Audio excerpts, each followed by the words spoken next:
Ethan Brooks had 30 seconds to make an impossible choice. Through the rain-streaked windshield of his 15-year-old Honda, he watched a woman step from her Mercedes directly into the path of an 18-wheeler that wouldn't stop in time.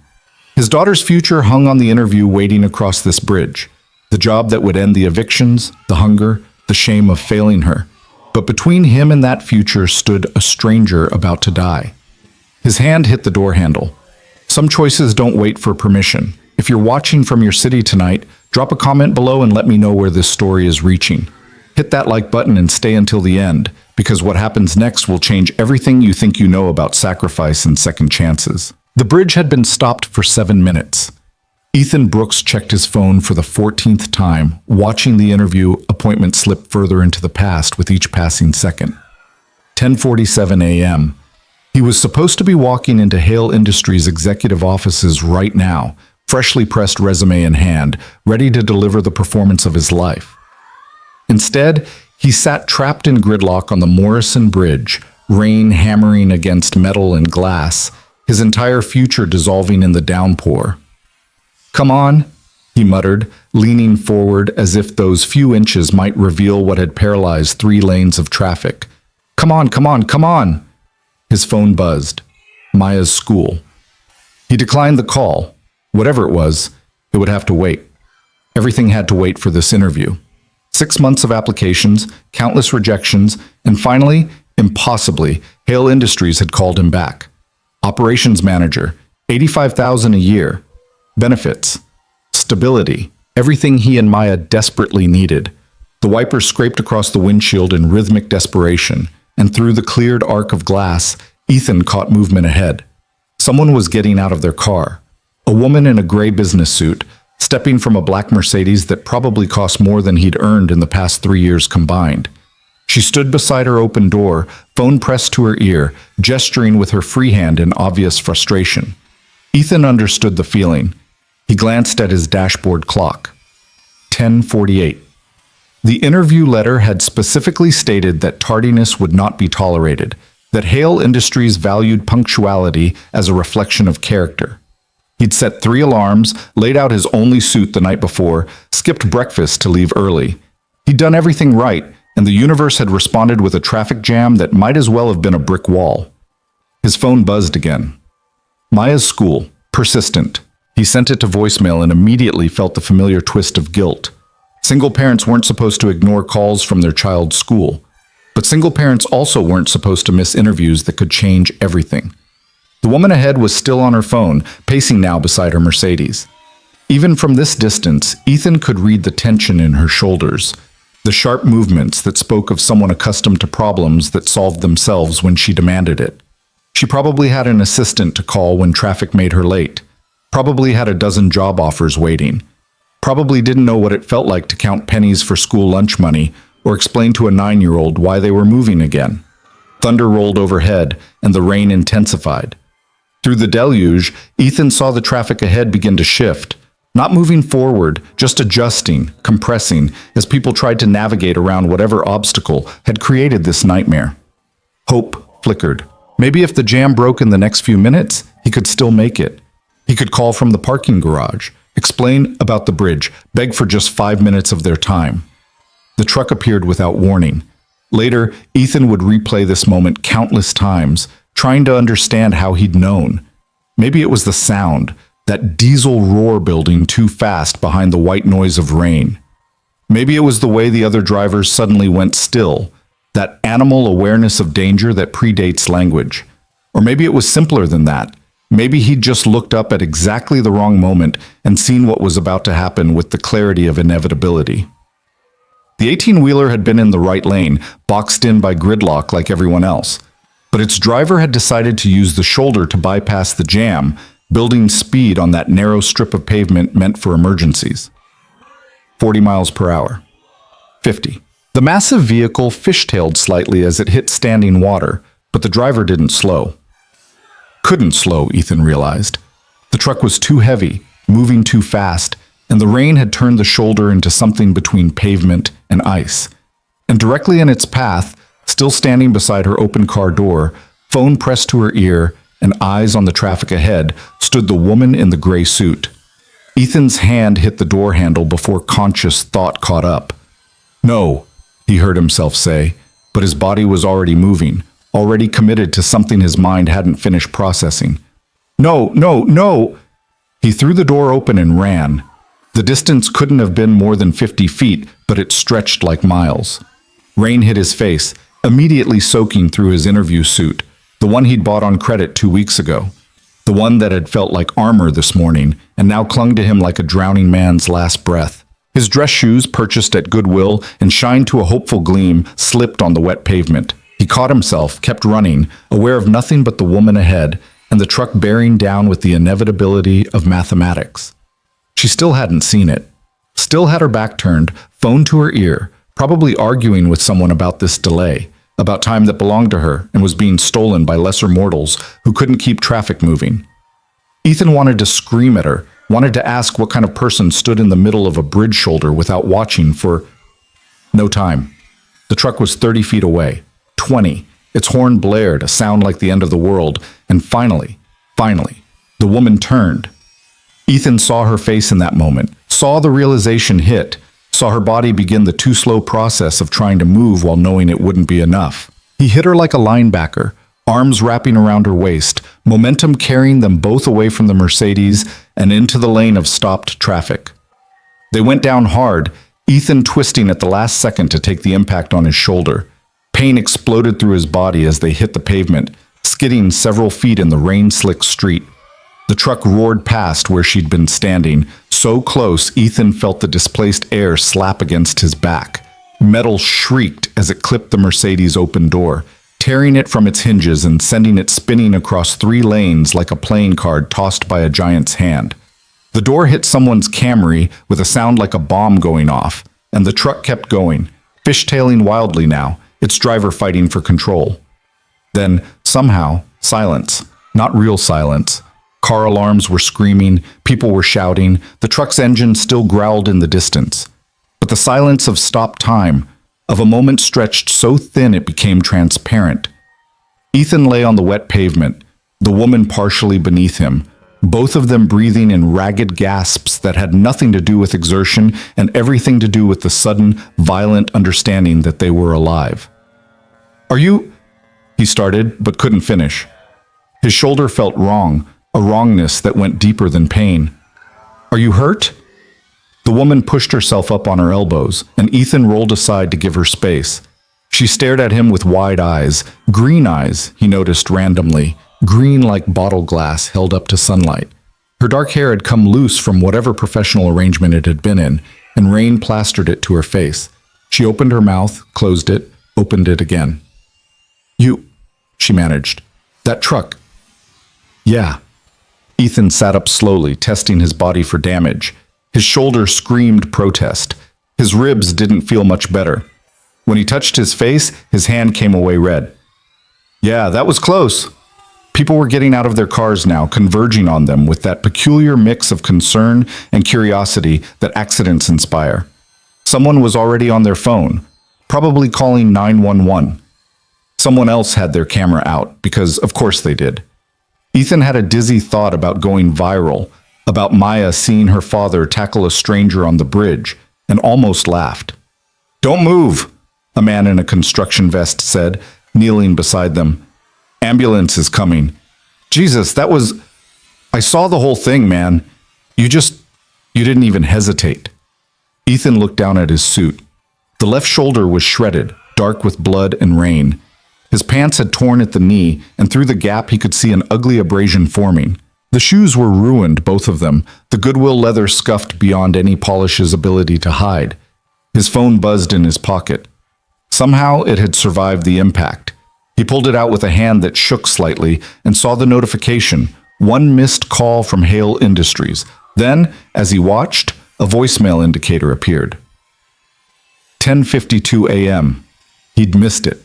After everything, the months of searching, the careful budgeting to afford the suit, the practiced answers to anticipated questions, the hope he'd barely let himself feel. He'd missed it. "Sir, you're bleeding pretty badly." A woman in scrubs had appeared, apparently a nurse or doctor stopped in the same traffic. She was examining his shoulder with professional concern. That truck's side mirror caught you when it went past. You're going to need stitches." "I'm fine," Ethan said automatically, then realized how stupid that sounded. He wasn't fine. He was bleeding on a bridge in a ruined suit with a shoulder that wouldn't move right and an interview he'd never make. I have to call." "You need to sit still," the nurse said firmly. "You just saved this woman's life. The least you can do is let us make sure you didn't trade yours for it." The woman in the gray suit was being helped to her feet by the construction worker. She stood unsteadily, looking down at Ethan with an expression he couldn't quite read. Shock, probably. Gratitude. Maybe a little residual fear. She opened her mouth, clearly wanting to say something, but sirens cut through the air before she could find the words. Police arrived first, 3 cruisers that somehow navigated through the gridlocked traffic with practiced efficiency. Then an ambulance, then another. Ethan found himself surrounded by EMTs asking questions he answered on autopilot while his mind churned through calculations. How long until they let him leave? Could he still call Hale Industries? Would they even care that he'd been in an accident? Or would they simply move on to the next desperate candidate? "We need to transport both of you," one of the EMTs was saying.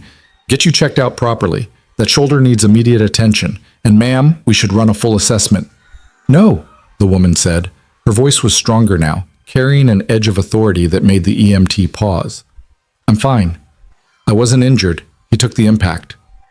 She looked at Ethan, and something in her expression shifted. "What's your name?" "Ethan. Ethan Brooks." "Mr. Brooks." She said it like she was testing the weight of it. "I'm Victoria Hale." For a moment, the name didn't register. Then it hit him with the force of the truck he'd just dodged. Victoria Hale, CEO of Hale Industries, the woman whose company he was supposed to be interviewing with right now. The woman whose HR department had sent him that rejection letter 6 months ago, and whose executive team had inexplicably called him back 2 weeks ago with a second chance. He just saved the CEO's life, and in the process, destroyed his only opportunity to work for her company. "Oh," Ethan said, and then couldn't think of anything else to say. "Oh." Victoria Hale was staring at him with an intensity that made him uncomfortable. One of her assistants, because of course she had an assistant somewhere nearby, had appeared with a jacket to replace her ruined suit coat. A police officer was trying to guide her toward a waiting cruiser, but she waved them all away, her focus entirely on Ethan. "You were going somewhere," she said. It wasn't a question. "The way you looked at your phone before you ran, you were late for something important." "It doesn't matter now." "It clearly does." She glanced at the officer. "Give us a moment." Then to Ethan, "Where were you going?" He almost laughed. The absurdity of it, sitting on the Morrison Bridge in a shredded suit, bleeding from a shoulder wound, explaining to Victoria Hale that he'd been rushing to interview for her company. But when he opened his mouth, what came out was simpler. "I had a job interview, operations manager position at Hale Industries, 10:30 appointment." He pulled out his phone and showed her the email, somehow needing her to see proof that he wasn't making this up. "I left an hour early, but the traffic..." He gestured at the gridlocked bridge, the statement finishing itself. Victoria took the phone, reading the email with an expression that shifted through several emotions too quickly for Ethan to track. When she looked up, something had changed in her face. "You were coming to interview with my company." "Yes." "And when you saw someone in danger, a complete stranger, you abandoned that interview to help them." Ethan shrugged, then immediately regretted it as pain shot through his shoulder. "Wasn't much of a choice. The interview would have been pointless if someone died because I wanted to be on time. Most people would have called 911 and kept driving." "Maybe." Ethan took his phone back, looking at the cracked screen. Another expense he couldn't afford. "But I've got a daughter. I'd want someone to do the same for her if she needed it." Something shifted in Victoria's expression. She turned to the police officer who'd been waiting patiently. "I need details about the truck driver. Full investigation. That was criminal negligence at minimum." "Yes, ma'am. We've got units pursuing the vehicle now." "Good." She turned back to Ethan. "And I need you to tell these EMTs which hospital they're taking you to. I'll meet you there." "Ma'am, I don't think..." one of the EMTs started. "Not a request." Victoria's voice carried the unmistakable weight of someone accustomed to being obeyed. Mr. Brooks saved my life. The least I can do is ensure he receives the best possible care. She paused, and a slight smile touched her lips. Besides, he has an interview to complete. Ethan stared at her. What? You missed your scheduled interview because you were saving my life. I think we can make an exception to the tardiness policy. She gestured to the EMTs. Let them transport you. Get that shoulder treated. I'll have my assistant reschedule you for this afternoon. Ms. Hale, this isn't necessary. Mr. Brooks. She crouched down so they were at eye level, and Ethan saw something in her face that went beyond gratitude. Respect, maybe. Or recognition. In the last 10 minutes, you've shown me more about your character than any interview could have revealed. You made a choice that cost you everything, or so you thought.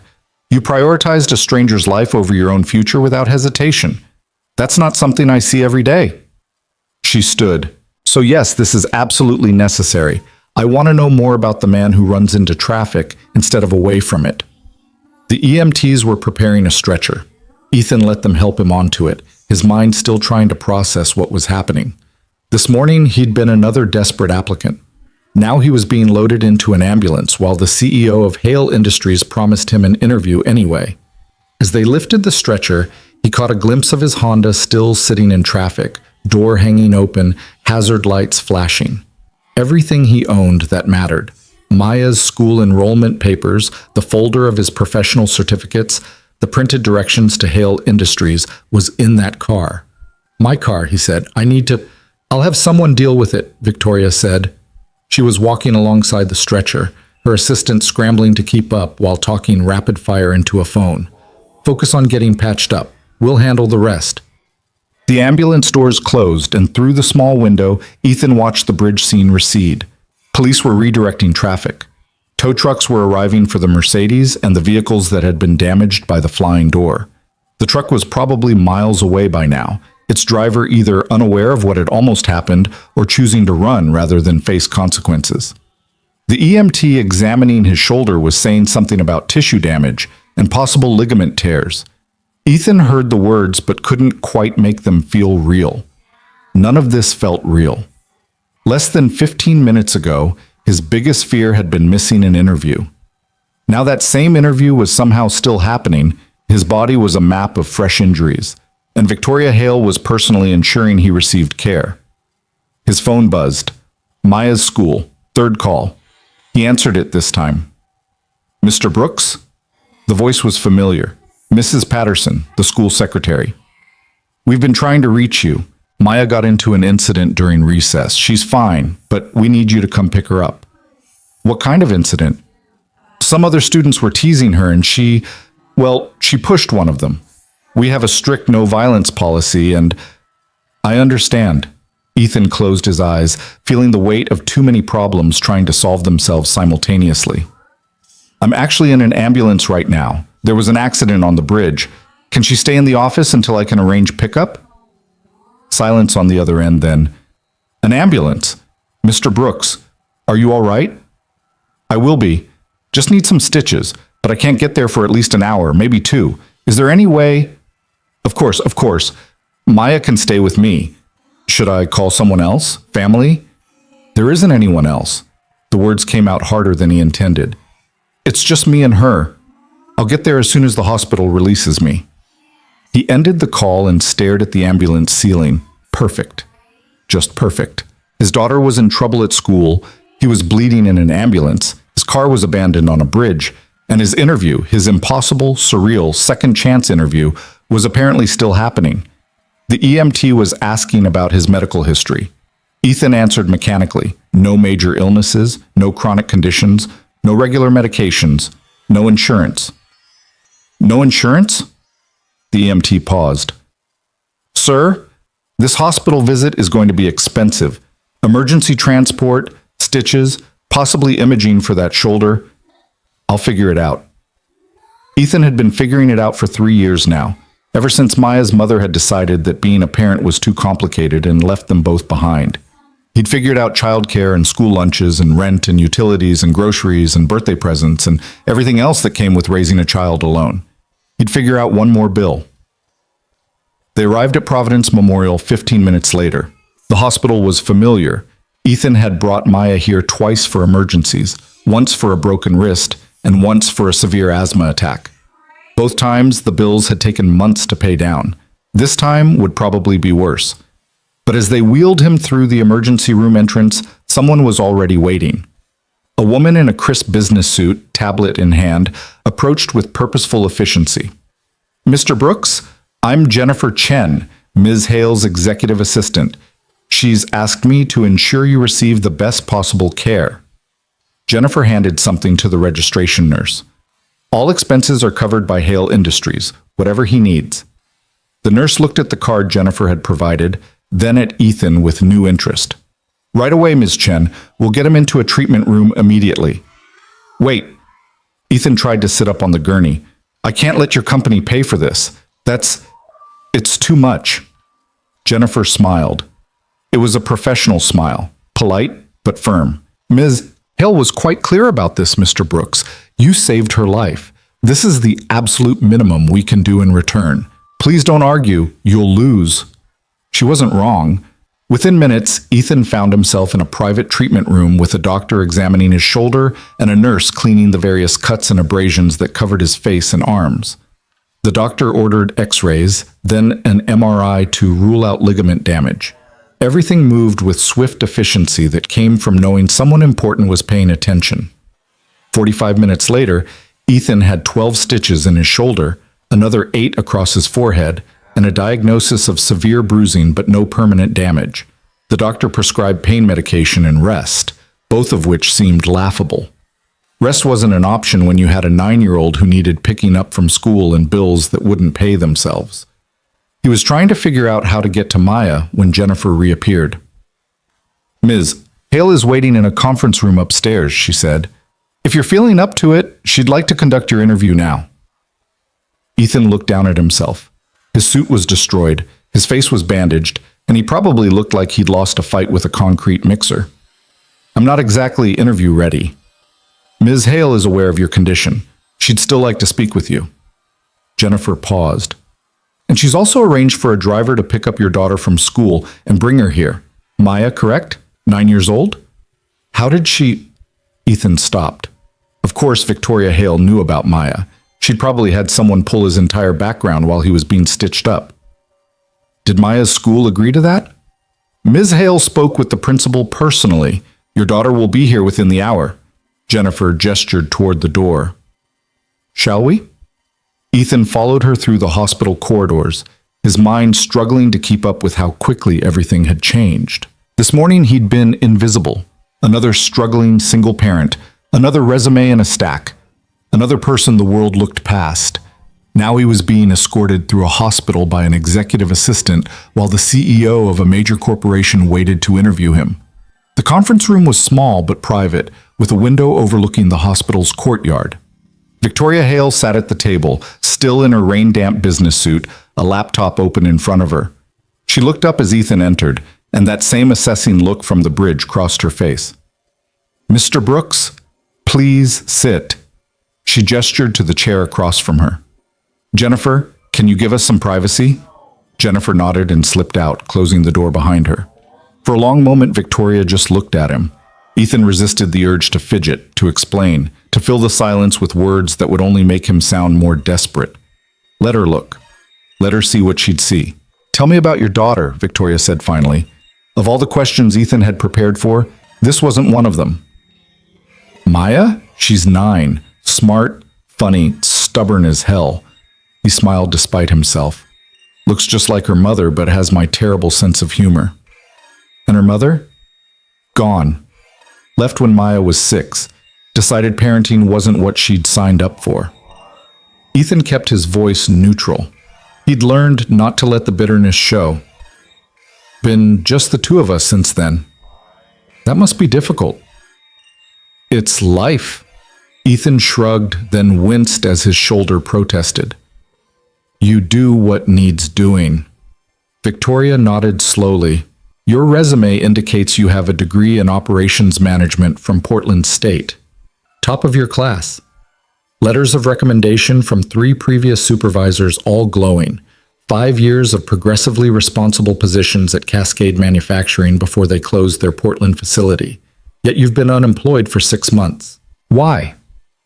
Here it was, the question he'd been dreading, the gap he couldn't explain without sounding like he was making excuses. But after saving this woman's life, lying seemed pointless. Because I need flexible hours, Ethan said. I need to be able to pick Maya up from school. I need to be available when she's sick. I need to put her first, and most companies see that as a liability. He met Victoria's eyes. So I kept applying anyway, taking rejection after rejection, because what else could I do? Give up. Let us end up homeless. I've got a kid depending on me. That means you keep trying even when it's pointless. And today? Running into traffic? That was also for Maya? No. Ethan shook his head. That was just, you were in danger. Someone needed help. The interview mattered, but not more than a life. Even though that interview represented everything you needed? Especially because of that. Ethan leaned forward, ignoring his protesting ribs. Ms. Haley, I can't teach my daughter that success matters more than doing the right thing. I can't show her that desperation is an excuse for walking past someone in trouble. She's watching everything I do, learning what kind of person to become. If I'd driven past you today, I'd have made it to this interview. And I'd have failed it anyway, because I'd have known exactly what kind of man I'd become. Victoria was quiet for a long time. Then she closed her laptop and stood, walking to the window. Rain still fell across the courtyard, lighter now, but persistent. My father built Hale Industries from nothing, she said. Started as a small manufacturing operation in a garage. Grew it into a multinational corporation through hard work and smart decisions. When he died 5 years ago, I inherited everything. The company, the responsibility, the pressure to maintain what he'd built. She turned back to Ethan. Do you know what he told me before he died? He said that character is the only thing you can't fake. Skills can be learned, experience can be gained, but integrity, real integrity, is either there or it isn't. Your father sounds like he was a wise man. He was also dying, which gave him clarity most of us don't have until it's too late. Victoria returned to her seat. This morning, I was late for a board meeting because my driver took a wrong turn. I was standing on that bridge, furious about the delay, ready to fire him over something that wasn't even entirely his fault. I was so focused on my own importance that I didn't even see the truck coming. Anyone would have been distracted. You weren't. Victoria cut him off gently. You were late for the most important interview of your life, and you still saw, still acted. That's not luck, Mr. Brooks. That's who you are when everything is at stake. Ethan didn't know what to say to that, so he said nothing. I'm going to offer you the operations manager position, Victoria continued, but not because you saved my life. I'm offering it because in those few seconds on the bridge, you demonstrated exactly the kind of judgment and character I need in my leadership team. Someone who makes the hard choice even when it costs them everything. Ms. Hale, the salary is $85,000, as posted. Benefits include full health insurance, retirement matching, and flexible scheduling to accommodate Maya's needs. Victoria pulled out a tablet and tapped a few keys. You'll start Monday. Jennifer will handle all the paperwork and help you find childcare options near our office. Any questions? Ethan's mind reeled. I don't understand. You haven't asked me anything about operations management, process improvement, supply chain logistics, any of the actual job requirements. I've read your resume. Your previous supervisors all say you're exceptional at the technical aspects of the work. What I needed to know was whether you're exceptional as a person. Victoria smiled slightly. You answered that question on a bridge in the rain. The rest is just details. People are going to say you only hired me because of what happened today. Let them say it. I know the truth. You know the truth. That's what matters. Victoria stood, extending her hand. Welcome to Hale Industries, Mr. Brooks. Try not to save my life again. I'd prefer to keep the heroics to a minimum going forward. Ethan stood and shook her hand, his grip firm despite the pain in his shoulder. I'll do my best, ma'am. Victoria, call me Victoria. We're going to be working closely together, and I prefer to keep things relatively informal with my senior team. The door opened, and Jennifer appeared with a small figure behind her. Maya, her dark hair in the messy ponytail she always insisted on doing herself, her school backpack dragging behind her. She saw Ethan, and her face crumpled. "Daddy!" She ran across the room and threw herself at him. Ethan caught her, biting back a gasp as the impact jarred his injured shoulder. "Hey, baby, I'm okay. Just a few scratches." "The lady said you were in an accident. She said you saved someone." Maya pulled back to look at him, her eyes wide. "Is that true?" "Yeah, sweetheart. Someone needed help, so I helped them." Maya looked past him to Victoria. "Was it you? Did my dad save you?" Victoria knelt down so she was at Maya's eye level. "He did. Your father is a very brave man." "I know." Maya said it with the absolute certainty of a 9-year-old who had never doubted her parent. "He's the best dad ever. Even when other kids say mean things about us, he's still the best." Something shifted in Victoria's expression. "What kind of mean things?" Maya shrugged, suddenly uncomfortable. "Just stuff. About how we don't have a lot of money. About how we've moved a lot. About my mom not being around. But Daddy says people who judge others without knowing their story aren't worth listening to." "Your daddy is very right." Victoria stood, and when she looked at Ethan again, there was something new in her eyes. Understanding, perhaps. Or solidarity. "Maya, how would you like to see where your dad is going to be working? We have a really amazing cafeteria with ice cream." Maya's face lit up. "Really? Daddy, can we?" Ethan opened his mouth to protest. He was bandaged, exhausted, and had just accepted a job he still wasn't entirely sure was real.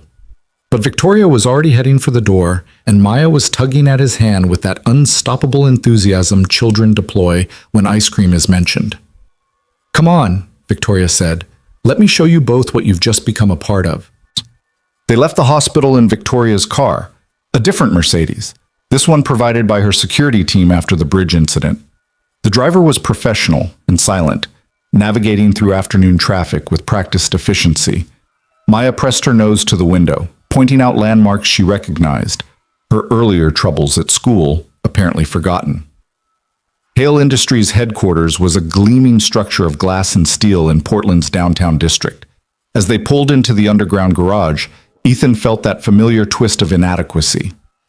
This was where he'd be working. This temple of corporate success where his ruined Goodwill suit and battered Honda would stand out like graffiti on a cathedral wall. "Stop that," Victoria said quietly. Ethan looked at her, startled. "Stop what?" "Whatever you're thinking right now, that you don't belong here, that you're not good enough, stop it." She waited until he met her eyes. "You just proved you are exactly the kind of person who belongs here. Don't let imposter syndrome steal what you've earned." They took a private elevator to the top floor. The executive level was all open spaces and modern furniture, with floor-to-ceiling windows offering views of the city. Employees they passed did double takes at seeing their CEO in rain-damaged clothes with bandages on her face, escorting a similarly disheveled stranger and a 9-year-old girl. The cafeteria Victoria led them to was indeed impressive, more like a high-end restaurant than a workplace dining area. Maya's eyes went wide at the ice cream bar, and Ethan found himself nodding permission before she even asked. While Maya loaded a bowl with enough ice cream to constitute a meal, Victoria guided Ethan to a quiet table by the windows. "You're going to face resistance," she said without preamble. "Some of my senior managers have been here for decades. They're not going to understand why I hired someone directly, especially not someone who's been out of work for 6 months. They'll question your qualifications, your experience, your right to be here." "I know. Do you?" Victoria leaned forward. "I'm not talking about casual skepticism. I'm talking about active sabotage. People protecting their territories and their positions. They'll test you, try to make you fail, hope you'll quit so they can say, 'I made a mistake.'" "Why are you telling me this?" "Because I don't make mistakes with hiring decisions, and I need you to remember that when things get difficult." Victoria's voice was firm. "You saved my life today, yes, but I'm not hiring you out of gratitude. I'm hiring you because in a crisis, you made a choice that revealed your character. That kind of integrity is rare. I need it on my team, and I won't let anyone drive you away." Maya returned with her ice cream bowl, climbing into the chair next to Ethan. She took a huge bite and immediately winced. Brain freeze? Ethan couldn't help but smile. That's what happens when you eat it too fast, baby. But it's so good. Maya took another slightly smaller bite. Ms. Victoria, thank you for this, and for giving my daddy a job. He's been really worried about money. Ethan started, embarrassed. It's okay, Daddy. Ms. Victoria already knows. She probably knows everything. Maya looked at Victoria with that uncanny perception children sometimes have. You're going to take care of my daddy at work, right? Make sure people are nice to him? Victoria smiled, but it was a serious smile. I'm going to make sure your daddy has every opportunity to succeed, but he's going to take care of himself and probably a lot of other people too. That's who he is. Yeah, Maya nodded, completely satisfied with this answer. That's who he is. They sat together as afternoon faded toward evening, an unlikely trio brought together by chance and crisis. Outside the windows, Portland stretched away in every direction, rain-washed and gleaming.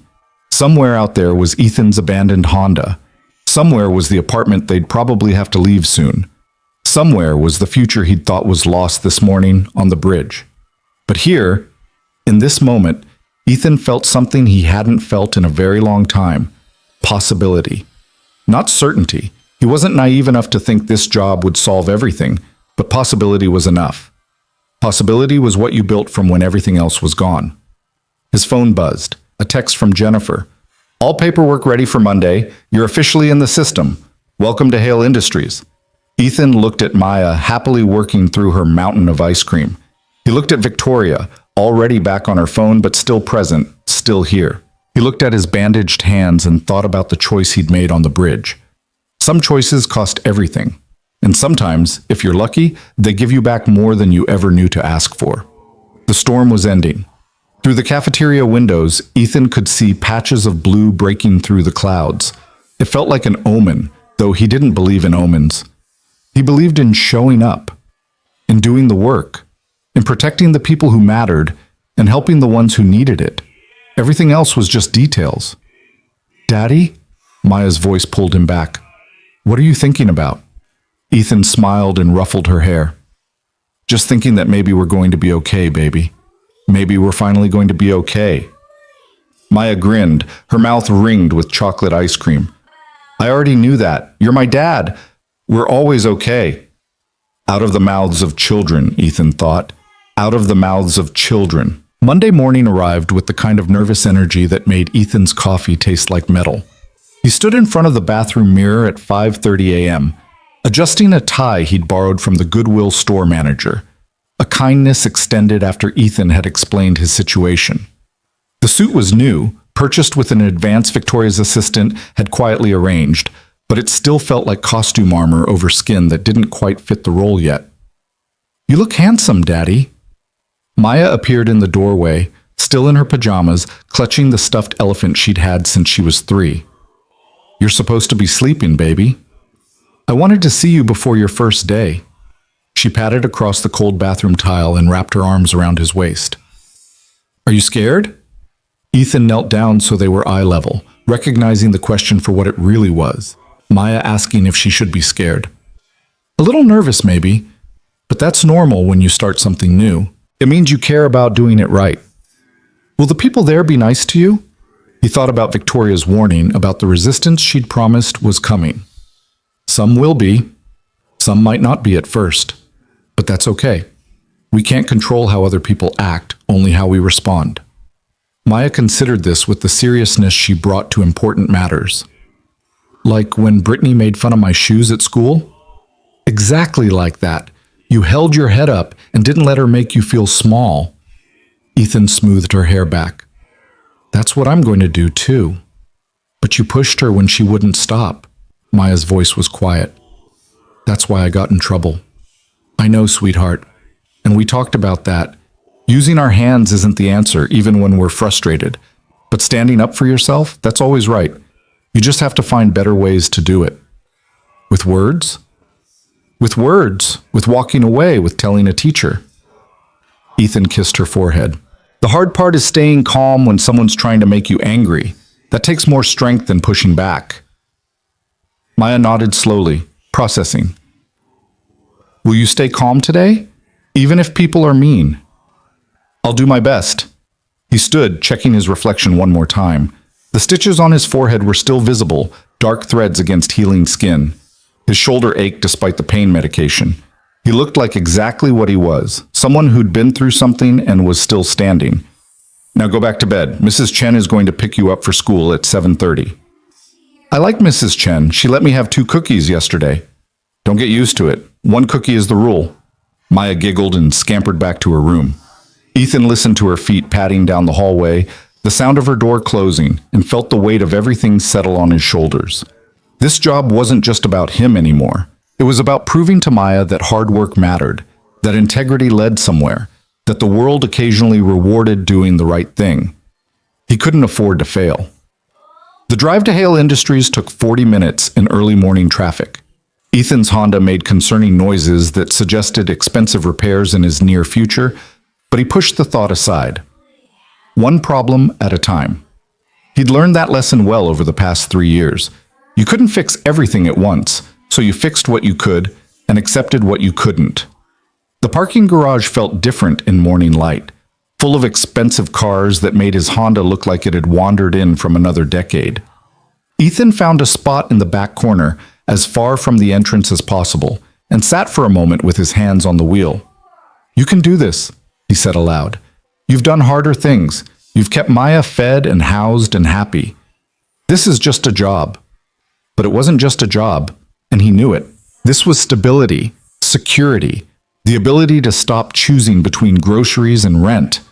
This was everything he'd been fighting for since the day Maya's mother had left them both behind. The elevator to the executive floor felt impossibly fast, his stomach dropping as they rose. When the doors opened, he was greeted by Jennifer Chen, Victoria's assistant, looking immaculate in a navy suit. "Mr. Brooks, perfect timing. Let me show you to your office." She led him down a corridor lined with glass-walled spaces, each occupied by people already deep in work despite the early hour. "You'll be working primarily with our operations division, reporting directly to Ms. Hale. Your team consists of 12 people across 3 departments: manufacturing oversight, supply chain logistics, and quality assurance." 12 people reporting to me? Ethan had managed teams before, but never at this scale. Initially, yes. Ms. Hale has plans to expand your scope once you're settled. Jennifer stopped at a corner office with windows overlooking the river. "This is yours." The space was larger than Ethan's entire apartment, a desk of dark wood, chairs that looked like they cost more than his car, bookshelves waiting to be filled. Through the windows, Portland stretched away toward the mountains, morning light turning the river to molten gold. "This can't be right," Ethan said. "Operations managers don't get corner offices." "Ms. Hale's operations managers do." Jennifer set a tablet on his desk. "Your login credentials, security access, and first week's schedule are all here. You have a team meeting at 9, lunch with department heads at noon, and a one-on-one with Ms. Hale at 3. Questions? About 1,000, but Ethan settled for, "Where's the cafeteria?" Jennifer smiled. "6th floor. Coffee is free, everything else is subsidized. Don't skip lunch, you'll need the energy." She paused at the door. "And Mr. Brooks? Most people here are good at their jobs, but not all of them are good people. Learn to tell the difference quickly." Then she was gone, leaving Ethan alone in an office that felt like it belonged to someone else. He sat carefully in the chair. It was ergonomic, expensive, the kind that adjusted in 6 different directions, and looked at the empty bookshelves. 3 years ago, he'd had an office half this size at Cascade Manufacturing. He'd filled those shelves with industry manuals, process improvement texts, photos of Maya at various ages. Then the plant had closed, and all of it had gone into boxes that eventually ended up in storage units he couldn't afford to maintain. He'd lost most of it when he'd missed 3 months of payments. Starting over, he'd learned, meant rebuilding from nothing every time. His computer chimed, an email notification.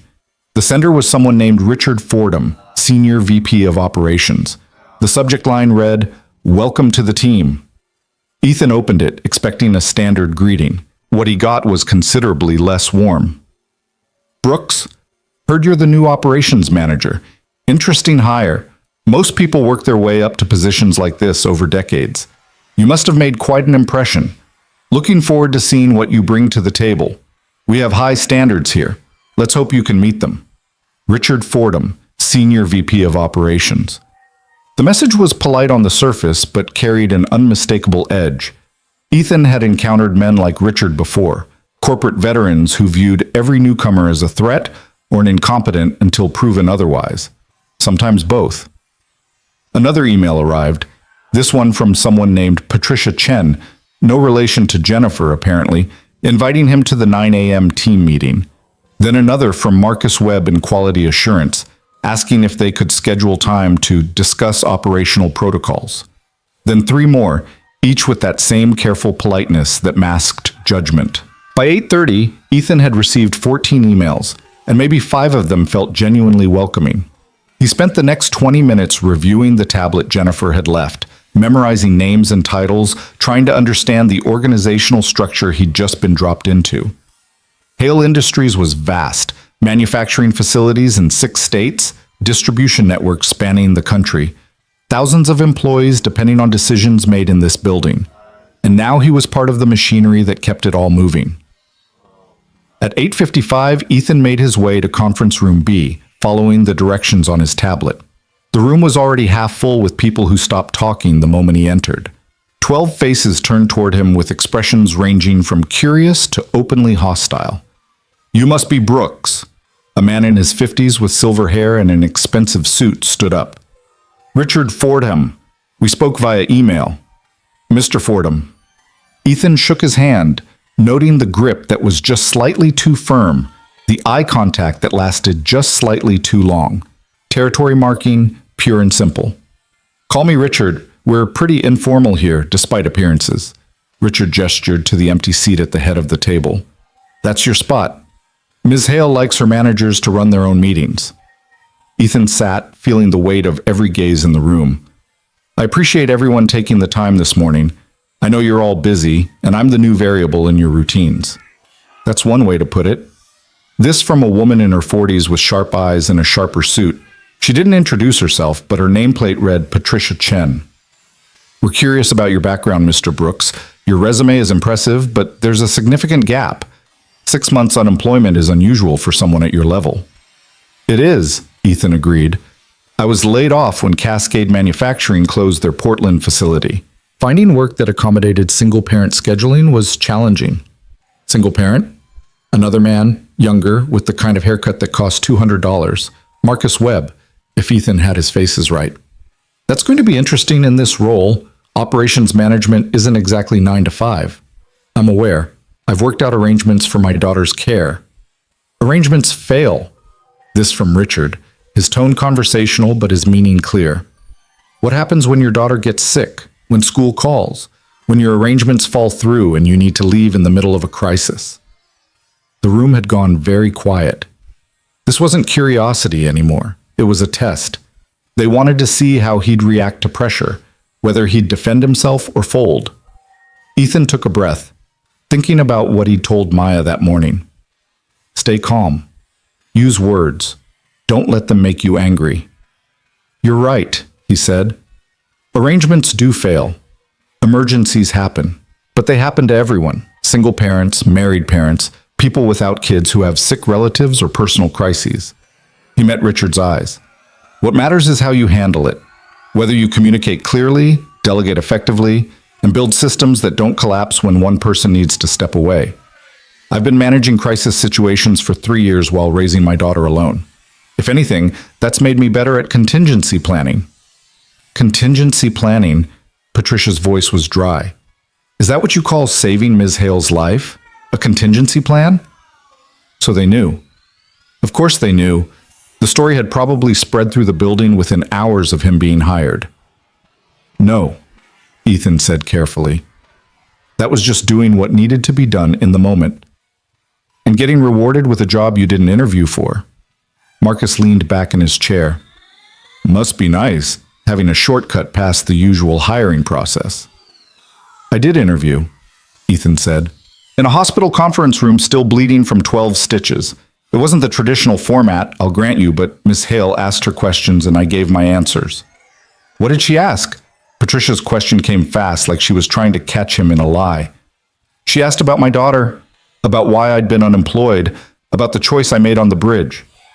Ethan held her gaze. She wanted to know what kind of person I was under pressure. Turns out that matters more to her than whether I can recite supply chain optimization theory. Does it? Richard's smile was thin. Well, let's hope character translates to competence, because this company runs on results, not good intentions. I'd expect nothing less. Ethan pulled up a document on his tablet, which is why I spent the weekend reviewing last quarter's operations reports. I have questions about the variance in manufacturing throughput between our facilities. The Oregon plant is running at 92% efficiency, while Idaho is stuck at 78. That's a significant gap. The room shifted. Patricia and Richard exchanged glances. Marcus sat up straighter. You reviewed last quarter's reports? Patricia's tone had changed, surprise creeping through the skepticism. Those are dense documents, 300 pages of data. 347, actually. I read fast when it matters. Ethan pulled up a chart. The Idaho facility's numbers have been declining for 6 months. Equipment failure rates are up, worker satisfaction scores are down, and there's been a 23% increase in safety incidents. That suggests either poor management, inadequate maintenance, or both. Richard's expression had gone carefully neutral. The Idaho situation is complicated. The facility manager retired last year, and we've been searching for a replacement. For a year? Ethan didn't hide his disbelief. While efficiency dropped and people got hurt? That's not complicated, that's negligent. Silence crashed through the room like a physical force. No one spoke. No one moved. Ethan realized he'd just called out senior leadership for what was essentially a failure, and he was barely 2 hours into his first day. But he'd also spent 3 years watching Maya learn to stand up for herself, teaching her that speaking truth mattered even when it was uncomfortable. If he wanted her to believe that, he had to live it. You're not wrong. The voice came from the doorway. Victoria Hale stepped into the room, her presence immediately commanding attention. The Idaho situation is exactly what Mr. Brooks described, negligence dressed up as complexity, which is why he's going there next week to fix it. Victoria. Richard stood. I didn't realize you'd be joining us. I wasn't planning to, but I wanted to see how Mr. Brooks' first meeting went. Victoria's smile was pleasant, but her eyes were steel. Sounds like he's already identified problems some of you have been ignoring for months. We've been aware of Idaho's challenges, Patricia said carefully. We just haven't had the resources to... You've had the resources. You haven't had the will. Victoria took a seat at the table. Mr. Brooks, tell me what you do about Idaho. Ethan felt every eye on him again, but this time it was different. Victoria wasn't testing him. She was giving him a platform. The question was whether he was ready to use it. I'd start with the data, he said. Interview workers, review maintenance logs, assess equipment condition. Find out what's actually causing the efficiency drop. Is it mechanical failure, training issues, morale problems? Then I'd create a prioritized action plan with measurable targets and a realistic timeline. How long would this assessment take? 1 week on site, maybe less if people are honest about what's happening. And if they're not honest? Ethan thought about the past 3 years, about all the times people had made assumptions about him based on his situation. Then I'll look at what the numbers say instead of what people claim. Data doesn't lie. It just takes effort to read it correctly. Victoria nodded. Richard, arrange travel for Mr. Brooks. He leaves Wednesday. Patricia, I want you to brief him this afternoon on Idaho's history. Marcus, pull together equipment maintenance records going back 2 years. She stood. And everyone in this room needs to understand something clearly. Mr. Brooks is here because I hired him, yes, but he stays because of what he can do. I suggest you stop testing whether he belongs and start helping him succeed. Questions? No one had questions. Victoria left as quickly as she'd arrived, and the room slowly exhaled. Richard was the first to speak, his voice carefully controlled. Well, I suppose that settles the question of where you stand with the CEO. It settles that she expects results, Ethan said. Same as she expects from all of you. I'm not here to make enemies or prove superiority. I'm here to do a job. If you want to help, great. If not, stay out of my way and let me work. Patricia's expression shifted. Not quite a smile, but something closer to respect. You've got nerve. I'll give you that. Most people wouldn't call out senior leadership in their first meeting. Most people probably have better survival instincts than me. Ethan closed his tablet. But I've got a daughter who watches everything I do. I can't teach her to be brave if I'm not willing to do it myself. Marcus laughed, actually laughed, the tension breaking like glass. Fair enough. Look, Brooks, you're right about Idaho. We all knew it was a problem. We just didn't know how to fix it without making it a bigger mess. Maybe that's because you were thinking about it wrong, Ethan said. Sometimes the biggest messes require the simplest solutions. Show up, listen, fix what's broken. Not everything needs a committee or a strategic plan. Some things just need someone willing to do the work. The meeting wrapped up 20 minutes later with more cooperation than Ethan had expected. Patricia actually shook his hand on the way out, and Marcus offered to grab coffee sometime. Richard remained distant but no longer openly hostile. Progress, Ethan thought. Small, tentative progress. He returned to his office to find Jennifer waiting with lunch, a sandwich and soup from the cafeteria. Ms. Hale thought you might forget to eat. She's not wrong. Ethan realized he'd skipped breakfast in his nervousness. Thank you. How was the meeting? Honest. Ethan unwrapped the sandwich. They don't trust me yet. Some of them actively resent me, but at least we're not pretending otherwise. Jennifer's smile was knowing. That's better than most new hires get. Usually the resentment stays hidden for months. She set down a folder. Idaho facility information. Patricia will brief you at 4, but this will get you started. Ethan spent his lunch reading about a manufacturing plant that had once been Hale Industries' flagship operation. Built in 1987, expanded in the 90s, employing 230 people in a town of 4,000. The kind of place where the factory was the heartbeat of the entire community. And now it was dying, slowly, from neglect and absent leadership. The afternoon passed in a blur of meetings. Patricia's briefing was thorough and surprisingly frank. Idaho's problems stemmed from a facility manager who'd checked out years before retiring, combined with corporate oversight that had looked the other way as long as product kept shipping. The result was deferred maintenance, safety shortcuts, and a workforce that had stopped believing anyone cared. They've been promised help before, Patricia warned. 3 times in the past 2 years, corporate sent someone to assess the situation. Each time, the assessment resulted in a report that went nowhere. The workers don't trust us anymore, can't blame them. At 3 o'clock, Ethan knocked on Victoria's office door. She called for him to enter, and he found her standing at her window, looking out over the city. How was your first day? She asked, without turning around. Challenging. Eye-opening, exactly what I expected and nothing like I imagined. Ethan joined her at the window. Your team is talented but cautious. They're waiting for me to fail. Some of them are hoping you'll fail. I know. Does that bother you? Ethan considered the question. It bothers me that they're wasting energy on hoping instead of working. But their opinion of me isn't something I can control. All I can do is show up and do the job. Victoria turned to face him. The Idaho facility is a test. You understand that, right? I'm sending you to the worst situation we have, and everyone is going to watch to see how you handle it. Because if I can fix Idaho, they'll have to take me seriously. Exactly. Victoria moved to her desk, pulling up a map on her screen. But it's more than that. Idaho matters to me personally. My father opened that plant. It was his pride and joy, proof that Hale Industries could succeed in small-town America, that we could provide good jobs in places other companies abandoned. Her voice softened. Watching it decline has felt like watching his legacy crumble. I need someone who cares enough to save it. Not for me, but for the 230 people whose livelihoods depend on it. What if I can't? Ethan asked the question he'd been avoiding. What if the problems are too deep or the solutions too expensive or then you tell me honestly and we make hard decisions together? Victoria met his eyes. But I don't think that's going to happen. I think you're going to go to Idaho and see what everyone else missed, that the facility's problems aren't mechanical or financial. They're human. People stopped caring because no one cared about them. Fix that, and everything else follows. Ethan thought about his apartment, about the way it had started feeling like home once he and Maya had arranged their few possessions with care. about how a place reflected the people in it, and how neglect wasn't just visible in broken equipment, but in broken spirits.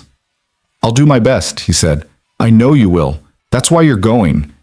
Victoria pulled up a calendar. "Wednesday morning, 6 a.m. flight. You'll have full authority to implement immediate fixes, equipment purchases, staffing changes, whatever you deem necessary within reason. Jennifer will give you procurement codes and emergency contact numbers. Questions?" "Just one. Why me?" "You could have sent Richard or Patricia, people with more experience, more authority, more credibility with the workers." Victoria smiled, but it was sad. "Because Richard and Patricia see problems through spreadsheets. They'd arrive with clipboards and cost analyses and recommendations that look perfect on paper but ignore the reality of people's lives. You see problems through the lens of someone who's lived them. That makes all the difference." Ethan left her office as the sun was setting, painting Portland's skyline in shades of amber and rose. He should have felt exhausted. It had been one of the longest days of his life. Instead, he felt something closer to purpose. Mrs. Chen had Maya waiting at home, homework already done, dinner warming in the oven. His neighbor had become an unexpected blessing, a retired teacher who loved having a child around and charged exactly half what Ethan could afford to pay. "How was it?" Maya asked before he'd even closed the door. "Well, did you have a good day? Were people nice? Did you fix things?" Ethan scooped her up, ignoring his protesting shoulder. "It was hard and complicated, and I'm going to have to go on a trip next week. But yes, I think it was good." "Where are you going?"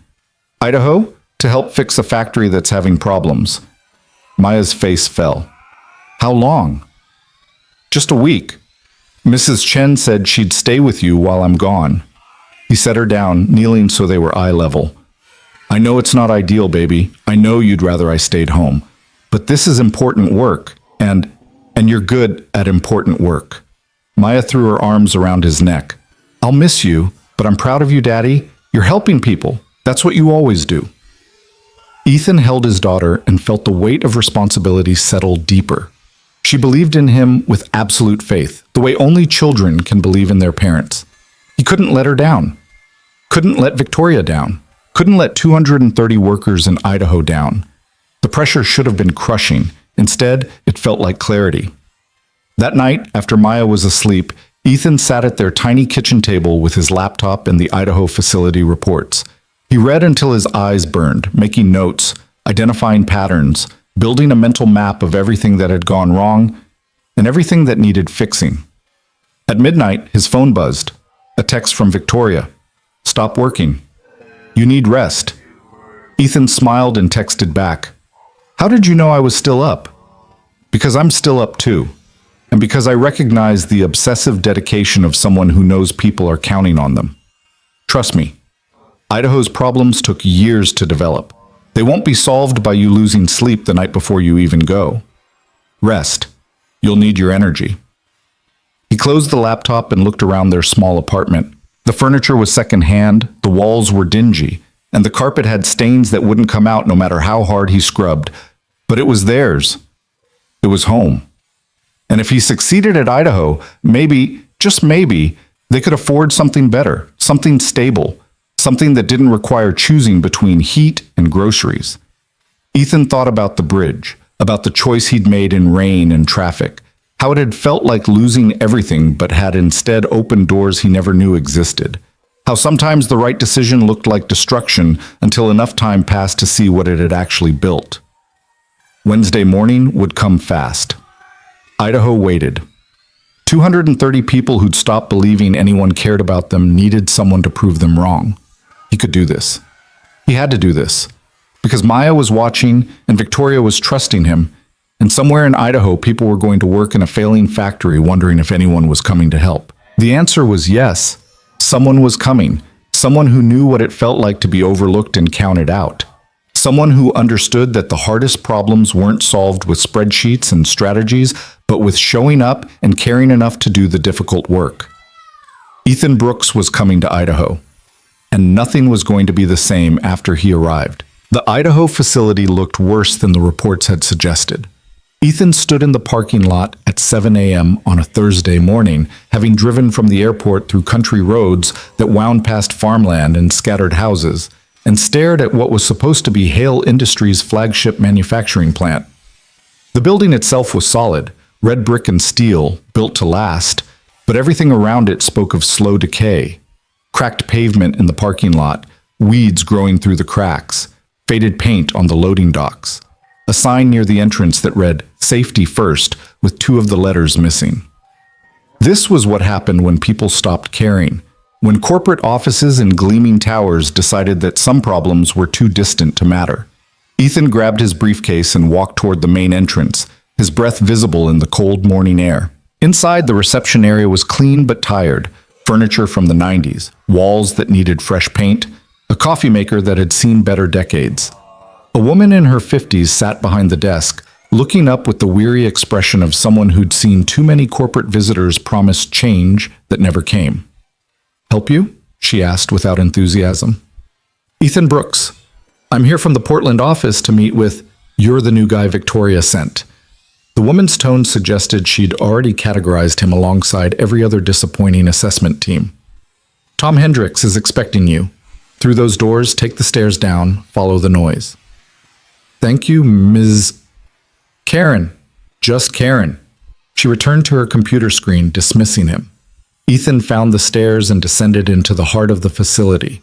The noise hit him first, machinery running at inconsistent rhythms, the clank of metal that suggested loose fittings, voices raised over the mechanical din. Then the smell, oil and heat, and something acrid that spoke of equipment pushed past its limits. The factory floor stretched away in organized chaos. Assembly lines ran in parallel rows, workers moving through practiced motions that carried the weight of repetition. But Ethan's trained eye caught the problems immediately. A conveyor belt that stuttered every few seconds. A welding station where the operator had to kick the equipment to keep it running. Safety equipment that looked functional but outdated. Workers whose body language screamed exhaustion and resignation. A man in his early 60s approached, wiping oil-stained hands on a rag. He was built like someone who'd spent decades on factory floors, broad shoulders, calloused hands, eyes that missed nothing. "You Brooks?" "Yes, sir. You must be Tom Hendricks." "Facility supervisor. Been here 32 years. Tom's handshake was firm, testing. "Victoria called yesterday. Said you were coming to help. That true? Or are you just another suit collecting information for a report nobody reads?" Ethan met his gaze directly. "I'm here to fix what's broken. Whether that makes me different from the others, you'll have to decide for yourself." Tom grunted, something that might have been approval. "Fair enough. Come on. I'll show you around and you can tell me what you see." They walked the factory floor for 2 hours. Tom pointed out problems with the practiced efficiency of someone who'd cataloged every failure for years. The injection molding machines that ran hot because the cooling systems needed replacement. The ventilation that barely functioned, making summer work dangerous. The electrical panels that occasionally sparked, terrifying everyone but too expensive to fix properly. The list went on and on, each issue building on the last until Ethan understood why efficiency had dropped to 78%. "How many safety incidents last month?" Ethan asked as they paused near a packaging station. "Officially, 4. Unofficially?" Tom's jaw tightened. "Probably double that. People don't report minor injuries anymore because they've learned nothing changes. Why fill out paperwork when corporate just files it away? Because every incident matters. Because minor injuries become major ones. Because..." Ethan stopped, recognizing the futility of lecturing someone who already knew. "Show me the incident reports.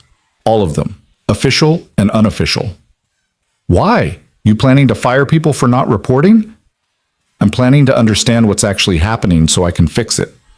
Ethan pulled out his tablet. "Tom, I know you don't trust me yet. I know you've seen people like me before, and they've disappointed you. But I need you to understand something. I'm not here to write reports or make recommendations that die in committee meetings. Victoria gave me full authority to implement immediate fixes. That means if something needs replacing, I can authorize it. If someone needs additional training, I can arrange it. If management is the problem, I can address it." Tom studied him for a long moment. "Full authority? Within reason, yes. Define reason.